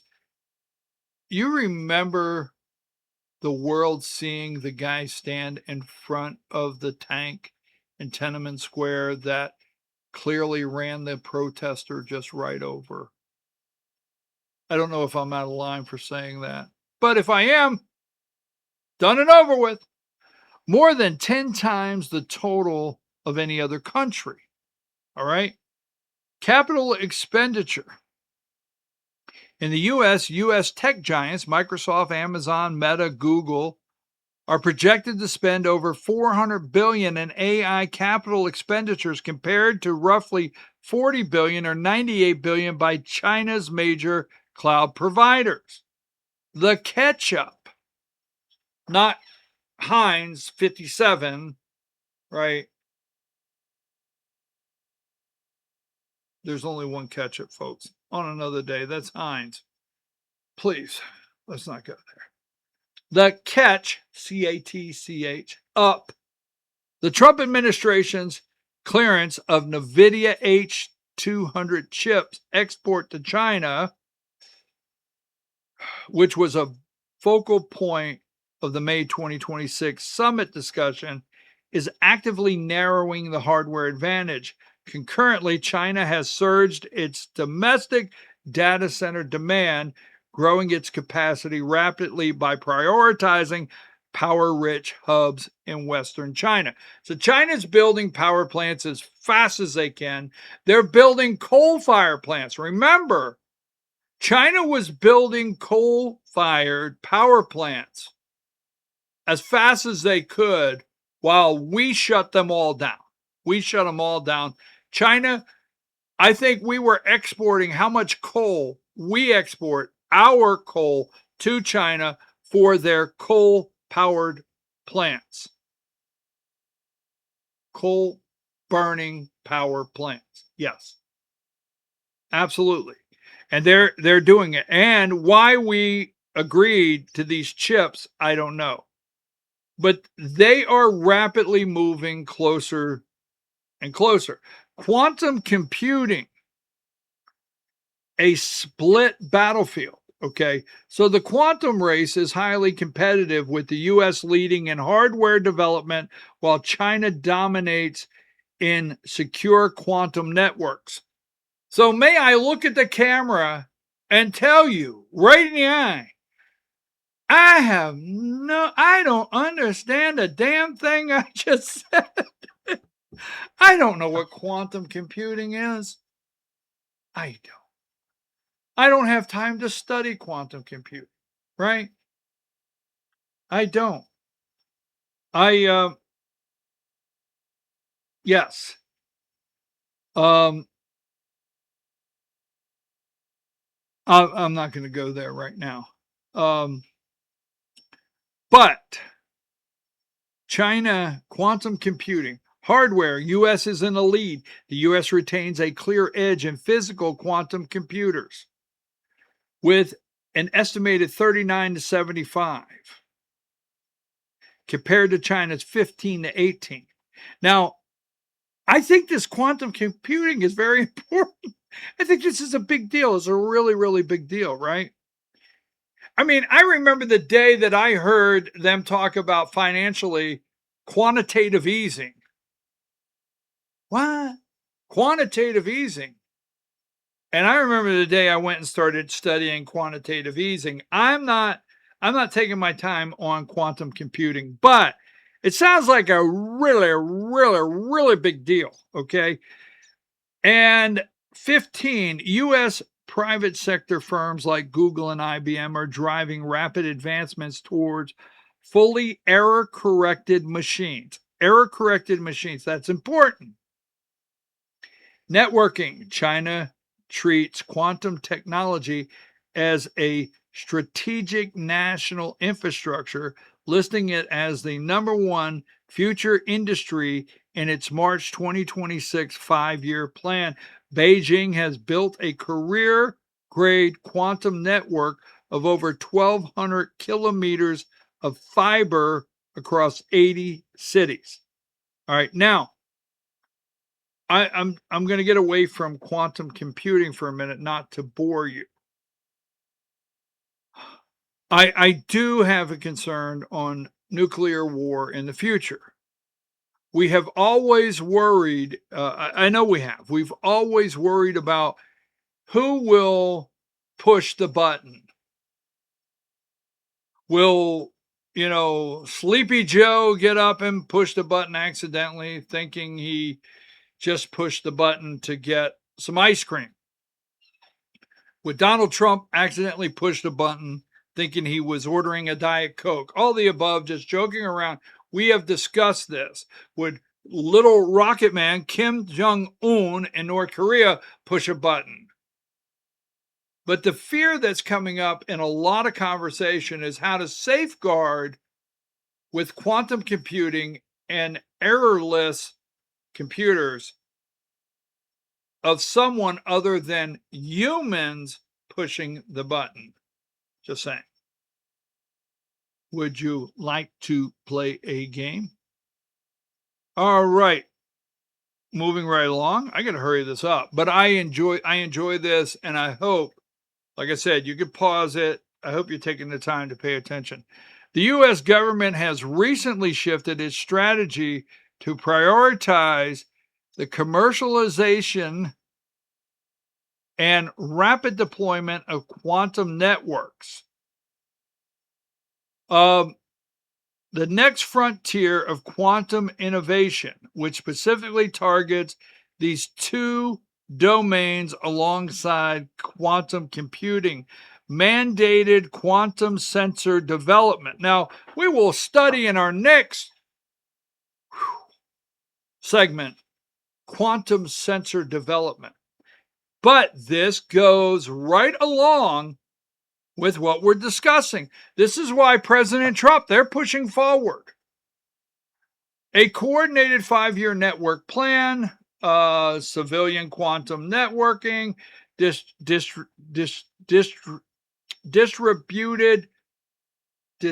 distributed quantum computing, manufacturing and supply chains, Department of Energy, quantum internet testbeds.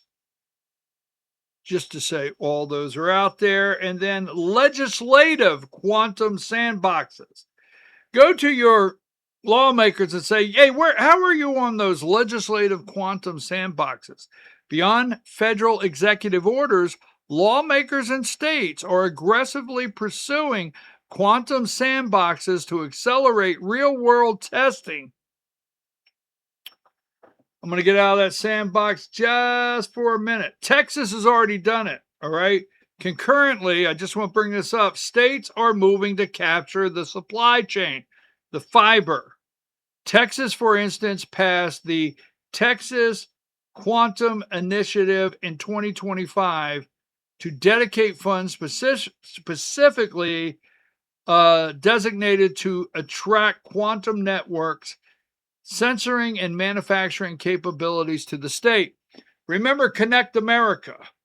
They've always led you to believe that everything they're doing is for you, so your phone or your computer will work faster because you now have fiber optics. Just say. Okay, now here's one thing with China. And I do want to say this, all right? If you think China would interfere in our elections here in America, if you think they will interfere, if you think they have interfered, try to interfere, and will interfere in our elections here in America, what else do you think they would interfere in, right? Now, first of all, how the smuggling pipeline works. Chinese firms are primarily acquired these banned chips by setting up shell companies in third-party countries. So all right, often in Southeast Asia, these shell companies place orders with authorized distributors or cloud providers and then quietly divert the hardware to mainland China. The black market price explosion. The U.S. government, alongside with authorities in Taiwan and Malaysia, launched a major crackdown on these re-export routes in early 2026. As a result, the black market is still operating, but costs have skyrocketed to punishing levels. Now, let me say this. China has to have this chip that we've not allowed to be sold to China, proprietary to us. So to maintain our edge, okay, to maintain our edge here in America, we stop the sale of these high performance chips to China. But China, through the black market, goes into these countries that we have trade agreements with, that we openly sell products to. Yes. And they set up these dummy corporation deals in these countries. These countries order from us, just saying, ship them. Yeah, we can have them there tomorrow by 2. Overnight express. And then they smuggle them to China. So China has access, and they are paying a premium, but they have access to the chips they need to manufacture what they need for data centers to catch up to the United States. Just saying. The impact of the AI race. Did this help China catch up? Yes. Access to smuggled A100s and H100s over the past 2 years provided the critical compute power necessary for Chinese startups and tech giants to train frontier AI models and now rival counterparts. Building, scaling massive data centers entirely off the black market parts is incredibly difficult. So that's why we're trying to build, okay, the black market reality actually heavily influenced the Trump administration's recent policy shifts because the export controls were visibly leaking. The administration authorized legal sale of highly capable H200 chips to China in early 2026. So they're buying them off the black market. They're buying the A100s and H100s, which they need to catch up to us. So we decide to sell them a chip, the 200 chip, directly to try to slow China's advancement of catching up to the United States with the number of data centers necessary. See, if we get the data centers built out in front and we get the manufacturing built in place, they're not just going to up and leave. I mean, that's an enormous cost and say, oh, now China is ready or this one's ready. Because remember, factories in the past left the United States for other countries based on labor costs. Labor costs will no longer be an issue. I mean, a manufacturer is not going to say out in Texas that we can't build our Toyota Tacoma pickup truck in Texas because labor cost, union cost, healthcare cost, retirement cost is too high. We're going to go to China. We're going to go to Vietnam where the shirts, go check your closet. The shirts can be made for 87 cents as opposed to $19.20 in America or whatever. I don't know the numbers. You know what I'm saying? See, the offshoring manufacturing will no longer be a world issue if we're out in front on the data centers and the manufacturers build here. I'm just serious. So why would we go to China? Go to China and build it. We have to ship the product here because America, we're a consumer nation. Just saying, moving right along. So this is one of the arguments that is made of why we have to go at rapid speed and get these data centers built now. They're catching up. Yes, the massive announcement made this week. Now, let's go into Effingham County. So we're going to break it down and bring it home. All right. And I'm sorry it's taken so long, but I just cannot say. I keep hearing social media buzz and the paid agitators on social media and the black market paid agitators on social media. These data centers are not for you and I to increase the speed on our phone, upload pictures, and watch TikTok videos. They are not. Okay. There is a race against China. This is going to be up to you to decide. I've laid everything out for you to make the decision. Now, Effingham County, Georgia, major announcement.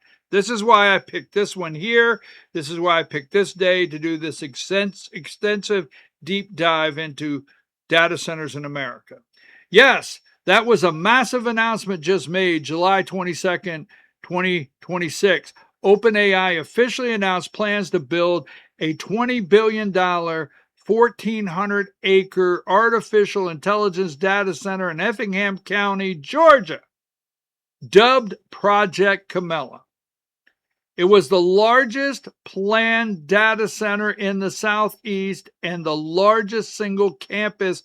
OpenAI, Sam Altman, day one, January 21st, in the Oval Office with the President of the United States. So if you're at OpenAI, if you're in Effingham County and you're protesting, don't forget, go watch this video. They're going to steamroll over you. And the president's behind OpenAI, Sam Altman, building his data center in your county. I show you the facts.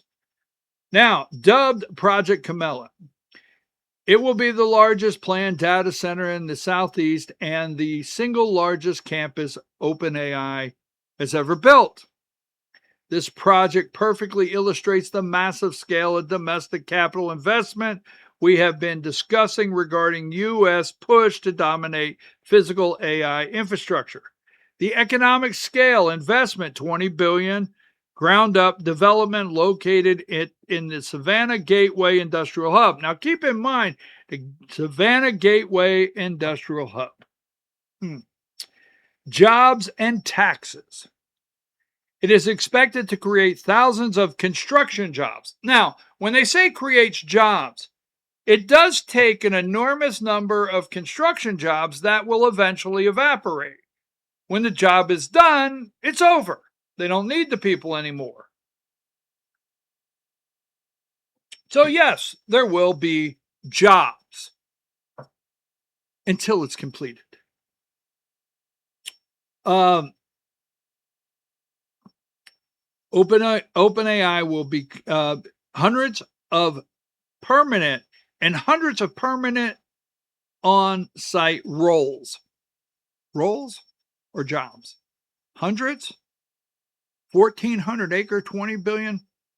Just hundreds or thousands, right? More significantly, OpenAI will become the largest taxpayer in the county's history. County officials stated the revenue is projected to be as high that could make Project Zero a reality, a local initiative to completely eliminate county homestead property tax for residents as early as next year. Now, these are things they tell you, right? Up front. Now, OpenAI has been dealing with people behind the scenes, behind the curtain for a long time. And there's a reason I am very upset on the Effingham County, and I'm going to highlight it. Because when they say a local initiative to completely eliminate county homestead property tax for residents as early as next year, Effingham County. Well, I'll tell you who lives there in just a minute. Did you see in this past year's legislative session in Georgia, at any time in this past year's legislative session in Georgia, where the Speaker of the House, John Burns, put legislation forward tying AI data center revenue directly to reducing property tax. Did you see that? No, I will tell you this. Stay with me here. All right. And if you don't share this with your friends, that's up to you, because I have laid everything out today. Keep this in mind. They proposed a new sales tax, right? 1 penny, that in the legislation, that money, the sales tax from you, would go to offset property tax. Show me, please, send me the documentation. Show me where there's one piece of legislation last session or proposed or a politician's talking about that says what we're going to do is we're going to mandate this offset your property tax. They can't sell any more bonds, right? They can't increase the millage rate. All the above. You won't see it. These are things they tell you up front, but they don't put it into law, right? All those initiatives, remember, your property tax keeps going up and up and up and up and up and up. Your assessments go up and up and up and up. Kia got a major deal. Hyundai got a major deal. SK Battery got a major deal. The film industry got a major deal. There's all these big major tax abatement deals that were made in the past. So if in the future, they promise you that these things will result in X. Remember that. In the future, when they say this will result in X, remember what X equals. Is this algebra? Remember what X equals to Y, which would be you, and all these tax deals in the past, jack squat, zero. Right? That was pretty good. I have to say that myself, that was pretty good. X equals Y equals zero for you. So be careful when they put that mathematical formula in front of you for the future. Damn, that was pretty good too. I could like check out. I'm done. I could like, boom, I'm out of here. So jobs and taxes, right? The community pledges. OpenAI committed $80 million in direct community funding and $71 million in software credits to Georgia students. Those are some pledges. Okay. I'm tired of living in a we shall see world. Now, let's start there. Now, next. Solving the power problem, the biggest hurdle for OpenAI infrastructure is staggering amount of energy required. Project Camilla will demand up to 3.2 gigawatts, not gigawatts. Wasn't the gigawatts? What was that? Back to the Future, right? Gigawatts of electricity by 2032, roughly 66% of the entire generated capacity of Georgia's massive Plant Vogtle nuclear facility. 66% of that plant. To avoid the overwhelming the grid demand response, OpenAI agreed to 1,000 megawatt flexible demand response. Water conservation, we'll get into that a little later. Here is an agreement. I never want to mispronounce Jessica's last name. And I don't know if you can see it there. I'm actually going to spell it so you can go look for it if you can pronounce it, because I want to give this lady credit. She does great work. And this article here, go look it up. Georgia Power signs 25-year agreement with OpenAI for Project Camilla in Effingham County. This is Jessica Szilagyi. She does amazing work. Go read this article. Now,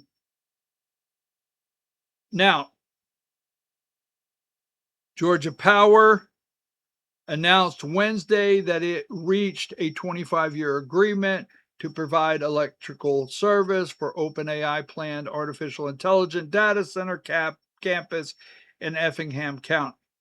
The one thing I want to continue to remind you is everything we're discussing has been, people have been aware of, and there's backroom deals been made for God knows how long. Yes, they're aware of it. They know it. Do you think certain people, things are going on in their neighborhood and they're not aware or a part of it or influenced it? Well, we'll get there in just a minute. Remember this as we talk.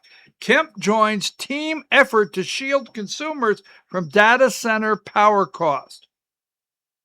The Georgia Power's promise to freeze electricity rates through 2028 was front and center Thursday. Remember, this is a pledge. Do not forget, this is a pledge. These are things. We do not have legislation in Georgia that's been passed, signed by the governor, freezing, governing, mandating, giving direction, guardrails on power, nothing. These are all, right, commission pledges that have been made, could be overturned at any time. Georgia Power, state commissioners, the Public Service Commission can redo anything at any time. They're not legally bound to uphold anything they do. Challenge me on that. I'd love to have it, okay?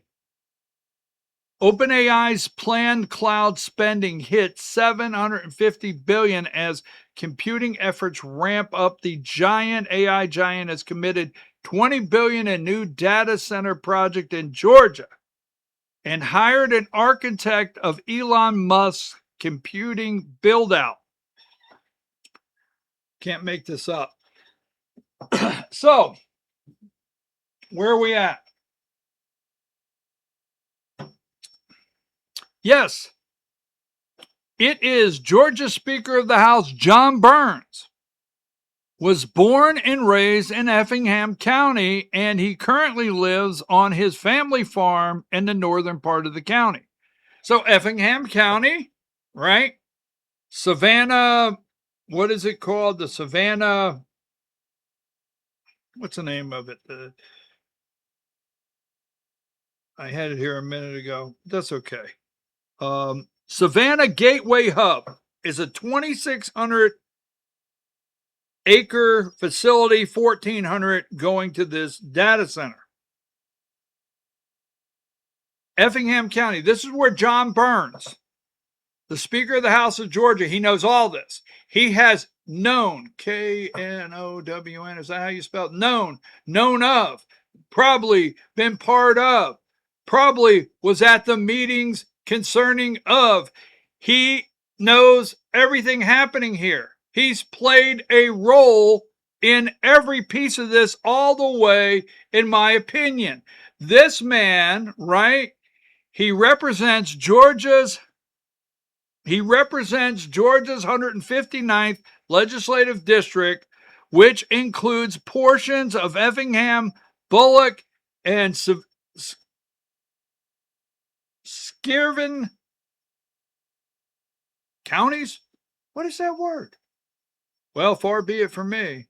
I think you're used to by now me not being able to pronounce something.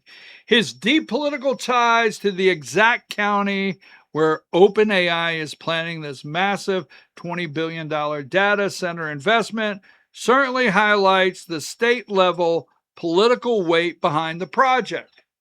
Now, what upsets me the most here is he's aware of every bit of this, where it's going, everything, while in the 2026 legislative session, right? Georgia legislative session, he talks about property tax.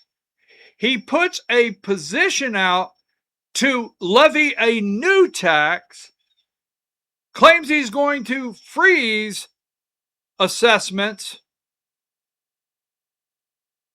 end property tax for seniors, homestead exempt. I have to tell you, when I say none of this is true. All of these data centers, these profit, all these, like when you hear OpenAI said they're going to give 70 million and it's going to offset this and offset that, why was this not championed like an amazing thing during the primaries? Why was this not championed? You ain't paying taxes no more. Man, they're gone. I mean, could you not have, who wouldn't have cheered to that, right? No more taxes. Splost, no more. E-Splost, no more. You want to put artificial turf on your football field? Put 5 layers of it on there at $1 million a shot. Who cares? They didn't say a word. There's a reason why.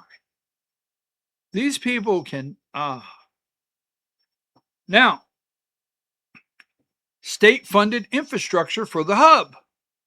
The Savannah Gateway Industrial Hub, the 2600 master plan park where OpenAI is building, did not just originally become a prime location. It was heavily subsidized by state infrastructure dollars steered by John Burns, Speaker of the House. So this Savannah Gateway Industrial Hub was set up, 2,600 acres. The infrastructure around it was all put together to support it, and taxpayers paid for it, the infrastructure dollars, and Speaker John Burns diverted that money in state budgets to benefit that location. In 2021, Burns used his political leverage, working alongside the late Senator Jack Hill, to secure a massive $56 million state appropriation to build the new Effingham Parkway at the groundbreaking ceremony for the parkway. The CEO of Effingham County Industrial Development Authority. Now, keep in mind authority, industrial authority. If you want to fight and protest things in Georgia, stop these development authorities that have workarounds in borrowing money. Yes, they can borrow money, and you, the taxpayer, are on the hook for it. They can do things outside of the state constitution that is normally required a vote by taxpayers or is not allowed by the state constitution, these authorities. This is one of the worst things that was ever created in Georgia. People are going to argue with me on, oh, you just see what the development, the business development that we've done in the state. How could you say that? I'm telling you, because this is where the backroom deals get made. I say that, my opinion. At the groundbreaking ceremony, the CEO of Effingham County Industrial Development Authority, the same authority that brokered the OpenAI deal, explicitly stated the parkway will have a major impact on the Savannah Gateway Industrial Hub. It's going to allow the developers to move forward and attract good industry. Essentially, Burns secured tens of millions in state taxpayer dollars to build the exact roadway infrastructure required to make this hub land viable for the $20 billion mega project. Oh, yes. Everything was set up and built years in advance, prepared. Now, I'm going to bring this up for a reason. It's a 2,600 acre tract. They're only using 1,400 acres. All right. I do not know who cleared the land. I do not. I'm just going to show you something.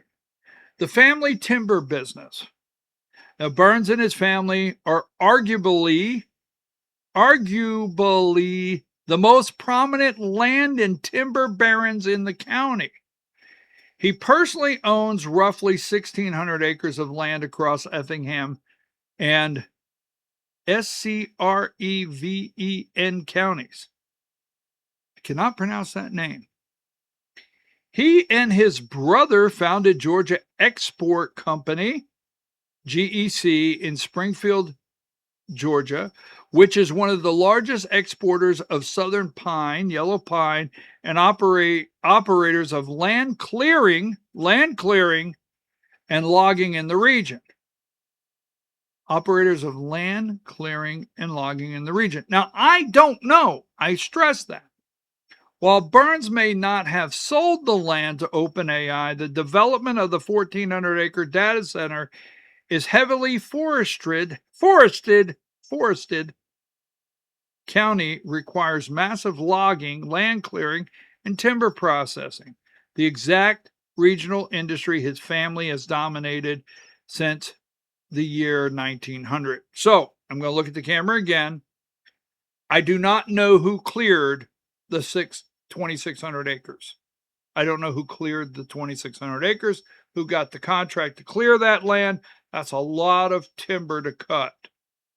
I think you should look into that. I think someone, I'm very busy, should look into that. Just saying, I thought I would bring it up of interest. Now, control over data center tax exemptions, because they get tax deals. All right. Now you got to remember, when a data center does a tax deal with an authority, it's legally handled different. Now, I don't have time to break it down. We've already done over 2 hours, but I told you this would be in great detail. At the state level, Burns is currently the ultimate gatekeeper for the financial incentives making these data centers profitable.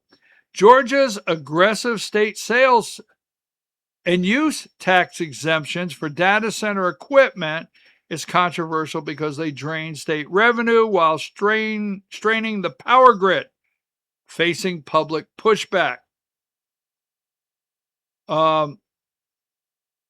Burns recently used his power as Speaker to create a special committee on resource management, tapping his ally, Representative Brad Thomas, to lead it.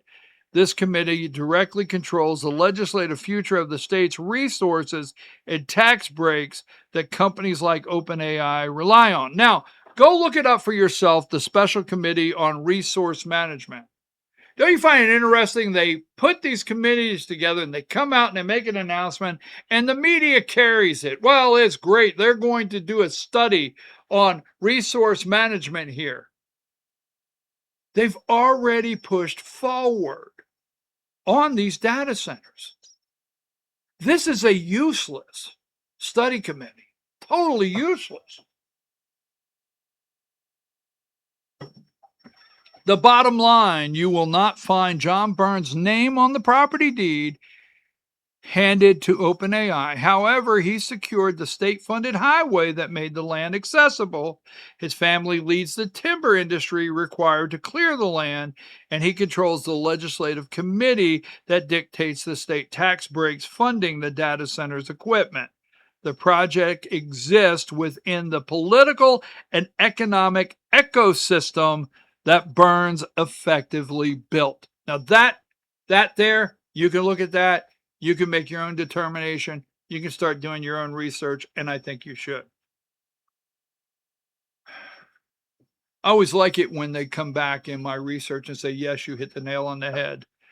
This is exactly how this deal and almost all major industrial tax abatements in Georgia are structured. All right. So there's a tax deal that's been made for OpenAI. In Georgia economic development, the specific legal maneuver is known as bonds for title. Bonds for title, keep this in mind. Transaction. It is essentially a legal loophole designed to get around the state constitution. Now, your county, no one in the state has the authority to exempt taxes. The state constitution does not give anyone the authority to exempt taxes. You got it? No authority whatsoever. But you do not pay taxes on something owned by the state or an authority. So, for example, you see that massive school administration building over there. There's no taxes on that piece of property being paid to your local government or state. Same goes for authority-owned properties or buildings totally. That being said, the state constitution, no one can exempt someone from taxes. But the workaround is what's called bonds for titles. Here's how exactly why it exists and how it's being applied to OpenAI's Camella and Effingham County. All right. Now, that being said, here you go. The constitutional hurdle. The Georgia State Constitution contains a strict gratuities clause. The clause legally prohibits local governments from simply giving away public money, making donations, or arbitrary forgiving taxes for private companies. No one is allowed to do that by the Constitution because the tax assessor cannot legally just say, we will give OpenAI a 50% discount on their taxes. The development authority has the use to real estate and bond transactions to make legal discount. That's why it's done through an authority. How Effingham deal is structured. To execute the initiative, Effingham County Industrial Development Authority essentially acts as the tax-exempt landlord. This process works in 3 steps. Title transfer, okay? The Effingham County Industrial Development Authority holds the actual title to the 101-acre footprint where the data center building is being constructed. Now, that is incorrect. The 101-acre footprint, we'll get into that later, but they hold the title. They hold the title.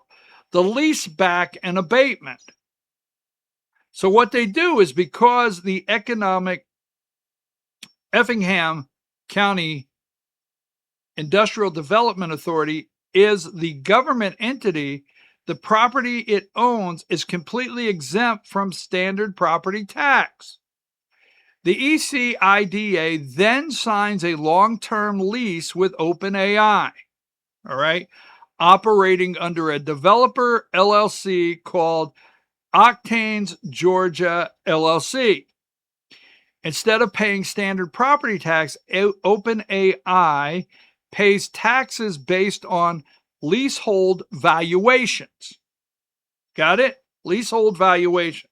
For Project Camella, this evaluation mathematically structured to equal 50% tax abatement for 15 years. So they'll only pay 50% of the actual tax that should be collected, but it will be paid to the authority, all right, as not a standard property tax. All right. This evaluation is mathematically structured to equal 50% property tax abatement for 15 years. So for 15 years, they'll only pay 50% of the tax. The $1 buyout. This is how it works. The $1 buyout, development authorities issue industrial development bonds to finance the structure. At the end of the 15-year lease and abatement period, the bonds are retired. OpenAI then exercise a normal purchase option, traditionally $1 or $10, to officially buy the title back. So at the end of the 15 years, OpenAI gives them $1 or $10, whatever it is, and they've bought the title back from the bond company that's been holding it. Now, once the $1 transaction clears at the end of the 15 years, OpenAI will officially own the land and building outright, and the massive data center will finally hit the county tax digest at 100% of its assessed value. Now, this is what I find interesting, okay? Even with the 50% abatement during those first 15 years, the sheer size of the $20 billion investment means OpenAI will instantly become the largest taxpayer in Effingham County history. Keep in mind, this is all going through an authority. You need to keep up with the fine print. You need to keep up with the future. You need to keep up with if the authority could exempt them any further after the deal is done. Yes, the details we are discussing are absolutely factual, and the exact terms of the deal were publicly confirmed this week. So this deal is public now. Based on the official statements and local reporting from July 2022 to July 2024, here are the actual facts regarding the land authority and how the tax abatement's structured. So there is actual deals here on it that is done. The Effingham County Industrial Development Authority, remember, will be the owners. Board officially approved the incentive package for OpenAI on Tuesday. See, you don't have to in the county. You don't have to approve the incentive package. You don't. You, the taxpayers. Now, I don't know what could go wrong here, but they can put you on the hook here without you ever voting or being a part of the deal or the process. I've seen this done on smaller deals. The confirmed structure is as follows. The abatement, OpenAI will receive a 50% tax abatement. They'll pay 50%. The timeline, this 50% reduction will last for 15 years. This is the thing that I find most interesting that causes me the greatest heartburn in this story for the most part. You think about Effingham County, you think about John Burns, you think about your property tax, you think about them going to put in another 1 penny to offset your property tax, and giving everyone an option to opt out, remember, of your assessment cap. You think about all of that and everything you've been told. The millage rate lock, this one gets me. I did not know they could do this. The millage rate lock, this is crucial. Specific deal to this exact deal. This is specific detail to this exact deal. This is crucial. The ECIDA locked OpenAI into the 2026 millage rate for the entire 15-year term. Seriously, that's what this says. So although it says they're going to pay 50% of the value of the tax, they're only going to pay 50% of that value at the millage rate locked in that Effingham County has in 2026 for 15 consecutive years. That's what it says. Go look it up. According to the ECIDA officials, this means that when the county inevitably lowers the tax for residents, this is supposed to be the good thing. This is what they're selling you as the good thing, okay? This is the good part about it, is what they're selling you. This could be amazing. Using the new revenue from the data center project zero, OpenAI cannot benefit from the future tax cuts. They must pay at the higher rate of 2026. So keep in mind, good or bad, it will work, it won't work. So they are locked in at the 2026 millage rate for 15 years, and they have to pay 50% of this millage rate. But if the data center achieves what they say it will do in Effingham County, and it takes property tax to zero and the millage rate to zero, right? Property tax, they will still pay according to that millage rate. This is supposed to be all the selling points to you in that county. I'm giving you everything. Now, The authority's role. The Development Authority is a legal linchpin because the Savannah Gateway Industrial Hub is an industrial zoned development. The ECIDA facilitates the tax break. In Georgia, this is standardly executed through bonds for title transaction. The trade-off community benefits to secure this 50% abatement on the $20 billion project OpenAI has contractually committed. Apparently, this is in a contract, committed massive community payouts. So you got to go look this up. You got to follow this through. All right. I am concerned on why they weren't bragging about this earlier. I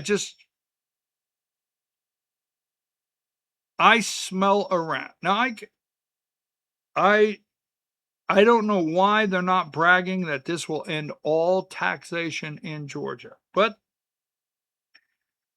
that meeting took place at the Environmental Protection Headquarters on Thursday, 2023. The event was a high-profile roundtable focused entirely on solving the massive energy dilemma created by AI infrastructure boom. So this is the meeting we started with that took place with President Trump telling you, hey, they're coming. Power through. Take the money.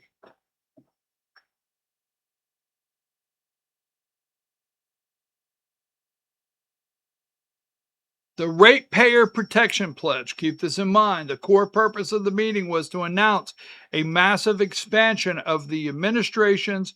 This is the meeting last week where everybody got all up in arms. People got really, really upset. Really upset about what President Trump said concerning data centers in your community, and they're coming. That's why we went into great detail today to lay it all out. If you support President Trump, he supports data centers. The core purpose of the meeting was to announce a massive expansion of the administration's Ratepayer Protection Pledge. As we discussed with Effingham County Project, AI data centers demand gigawatts of power. Trump's pledge is a voluntary agreement designed to prevent this. Folks, you have to understand. The pledge was initially signed in March by tech giants like OpenAI, Google, Microsoft, and Meta. Yesterday's meeting marked the addition of nearly 200 new stakeholders, including state governors and major utility operators. Keep in mind, this is a pledge. This is not law. This is a pledge. They're signing this because they got together, put this meeting together, signed this pledge because this is one of the greatest fears you have, along with the humming environment. And when I say the noise they make, they say they don't, along with the environmental impact, the use of water, electricity, right? And the increased cost to you, along with future job loss. This is a pledge. Try to alleviate your fears. This is not law.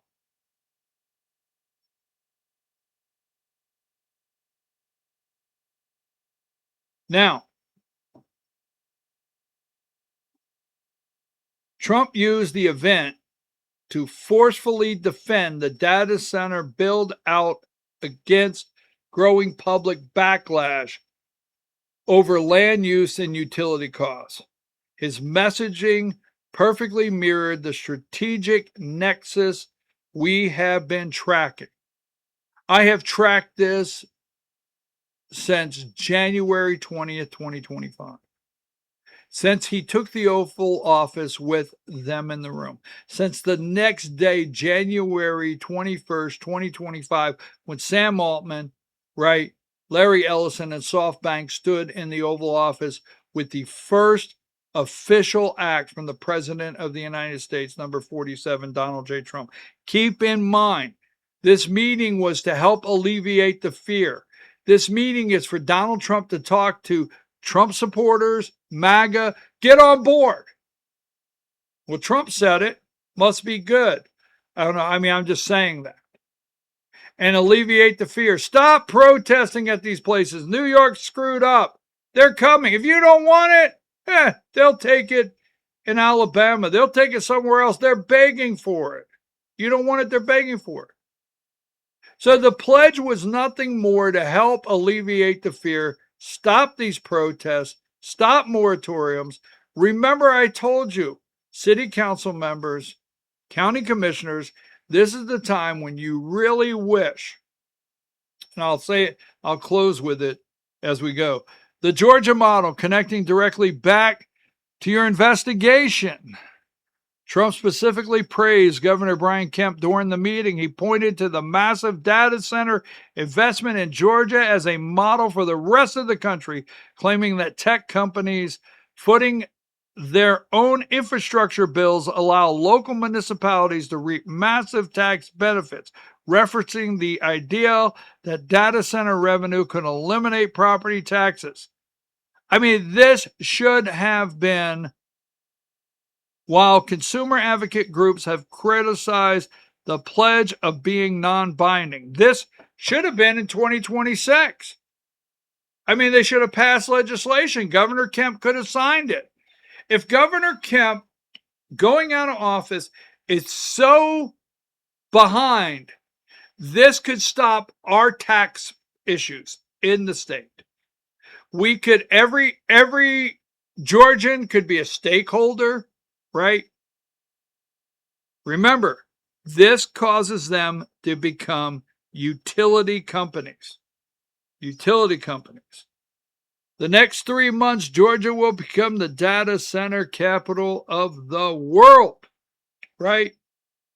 Now, I want to talk about social media for a minute, and then we'll close, finally. So I watch social media. I see all the people put up there. And you have to understand, China wants to stop the data center. So what we've done today is you decide whether you want to move forward with them, right? Whether you support them. But what China really wants to do is not show you the positive side. If there is, please don't attack me. China wants to stop us. China wants to slow our growth down. China wants to catch up. China does not want America to start building these massive, smart computing, robotic manufacturing companies here. Because remember, I told you, once they're built here, labor issues are no longer the problem that they need to leave the country. We'll go through labor issues on another segment.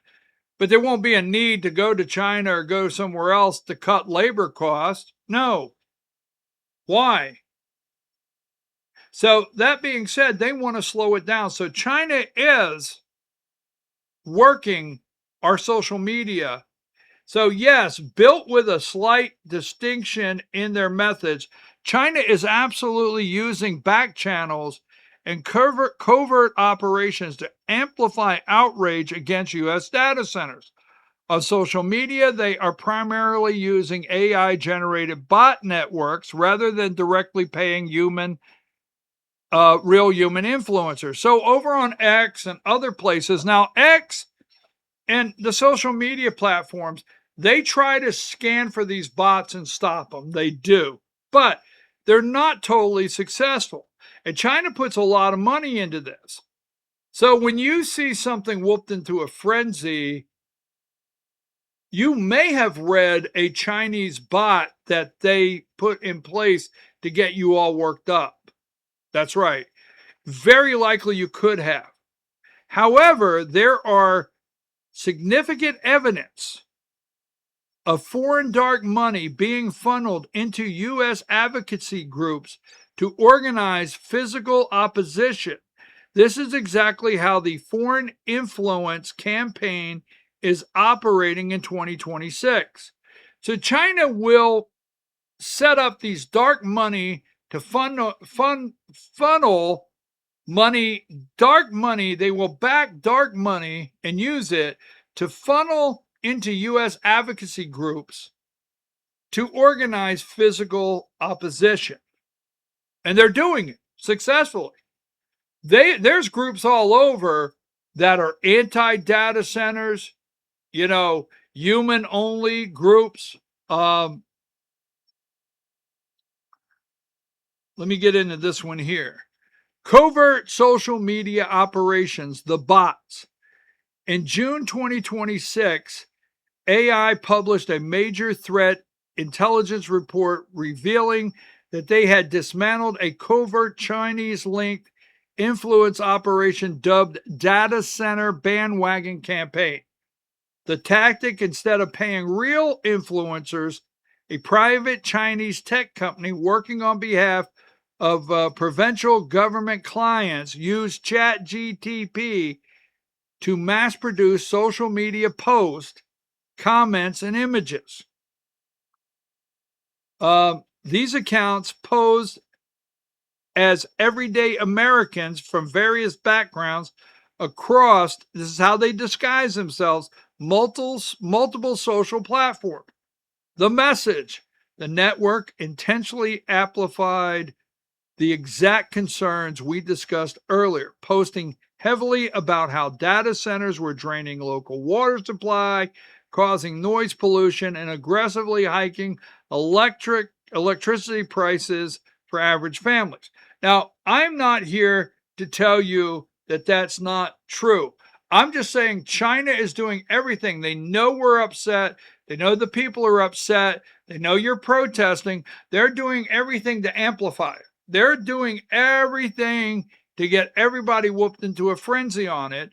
And they're using bots, and they're using people, and they're using our social networks, right? The dark money pipeline. While the social media accounts are largely automated, real foreign money is being routed to domestic activist groups. A May 2026 report by the Bitcoin Policy Institute tracked how foreign aligned networkers are attempting to stall U.S. AI infrastructure at the local level. The Chinese Communist Party aligned nonprofits. The report identified a U.S. 501c network funded by Neville Roy Singham, a prominent Shanghai-based expatriate known for pushing Chinese Communist Party narratives that produces domestic content opposing American AI infrastructure. Foreign charitable vehicles. The research map funds routed through foreign-tied charitable vehicles in the U.S. advocacy groups that are actively pushing for local moratoriums on data center construction. Now, this is all happening. They're pushing for moratoriums. Now, what I'm getting at is China is using their influence. Now, you're either going to make a decision, hey, I'm going to work as hard as I can to stop AI and data centers. Okay, if you do, we've laid everything out. President says they're coming. So the strategic geopolitical goal, Beijing's strategy is highly opportunistic. Beijing's strategy is highly opportunistic. They are not inventing fake issues. They are weaponizing real ones. So they're not inventing the fake issues. They're not inventing the electricity, the water, the environment. They're not inventing those issues, but they're weaponizing the very real legitimate domestic anxieties surrounding the power grid and local resources. So they know the anxieties out there. They know social media is getting whooped into a frenzy. So they see it as a strategically, as a highly opportunity for them to increase it. By secretly fanning the flames, the local not in my backyard protest environmental activists, China hopes to use Americans' own democratic zoning and regulatory process to create gridlock. If a local town refuses to zone land for data centers, the U.S. physically AI build out slows down, giving China precious time to catch up. The ironic twist, while China relies on bots, a strategy of paying real-time influencers is actually being used by pro-data center side of USA. In May 2026, reports exposed a U.S. dark money group called Build America AI, funded by Silicon Valley billionaires, that was paying TikTok and Instagram influencers $5,000 per video. How do I get on this? I'll have to look into that. These influencers were given scripts, instructed them to hype up China AI threat. So, on one side, China's taking advantage of realistic anxiety Americans have over these data centers. They're realistic, and they're realistic concerns. And China's taking advantage of it. Silicon Valley's using their power. So all I'm telling you is on social media, all right, you may have, and I want to be clear because someone said yesterday, oh, now I'm a paid Chinese influencer. Let me tell you, I talk about it all the time. The grifting, the money to be made, there's billions of dollars here. Billions of dollars at stake. Do you think with hundreds and hundreds and trillions of dollars from China and US at stake that they won't do anything necessary? And there's people out there that want the payday. They want it. So I always warn of the grifters. I always warn anybody of the whooping people up into a frenzy for the day. The different things we talk about, how much the Israel and socialism and communism and the list goes on. But they make sure they keep everything whipped into a frenzy. You may have, and I will say this sincerely, and no disrespect, not attacking anybody you watch or listen to. You may have shows, podcasters, influencers that you follow that are being funded from China, even unbeknownst to them. Exactly. So do I think someone calls up and says, hey, China here, would you like, $2,000 a month? Sure, China, send it to me. I'm patriotic. I don't know that happens directly. They use back channels. But does someone come to your podcaster, your influencer, and say, hey, we like what you're doing. We just want to send you $3,000 a month. Keep up the good work. Hey, have you seen the whatever? It's possible, and it's happening, and it's real. That's why I'm still smoking cheap cigars, right? Just saying. Yes, we're still waiting on the state level evaluations. Effingham County still has to go through state level evaluations.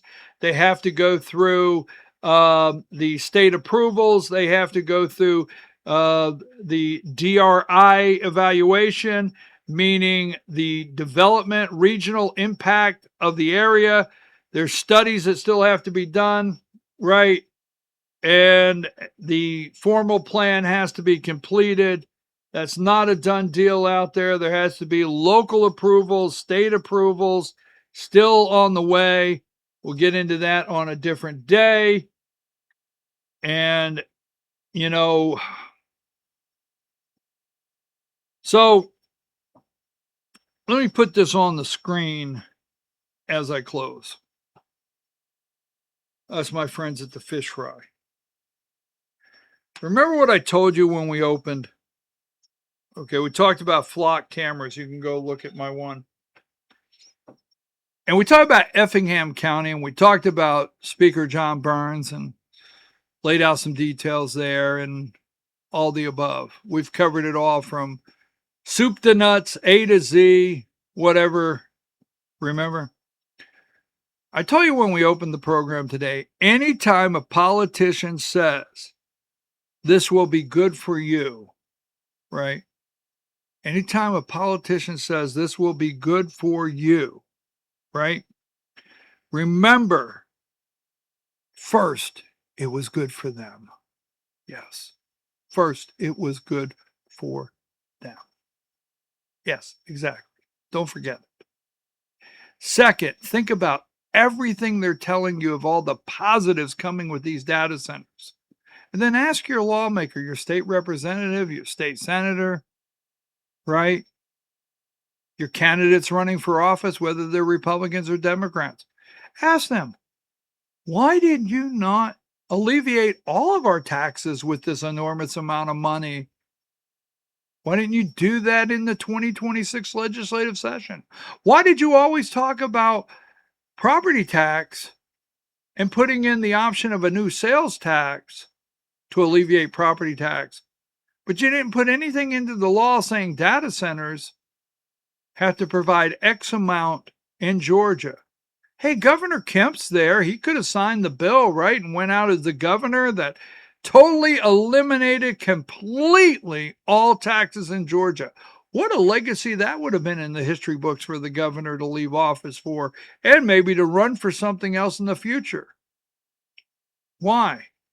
Because when is the last time X equaled Y, U, right, to benefit us financially? When is the last time? Name it. Just saying. I bet you wish, and I'm going to say this, and this is not to close in an ugly fashion. I bet you wish now that you would have paid attention to the candidates running for city council or county commissioner in your area. Because all of this stuff, the data centers found them a long time ago. So since the beginning of time, a handful of people have controlled the world. No change there. But as we close, don't forget, President Donald Trump completely, unequivocally, over the top, forcefully supports 100%, not 98, not 97. Knowing you're protesting, knowing you want a moratorium, knowing you're concerned, he supports data centers. I showed you everything today. We left nothing to the imagination. All right, fish fry 2026. I know what you're about to say. God, you take a long time. But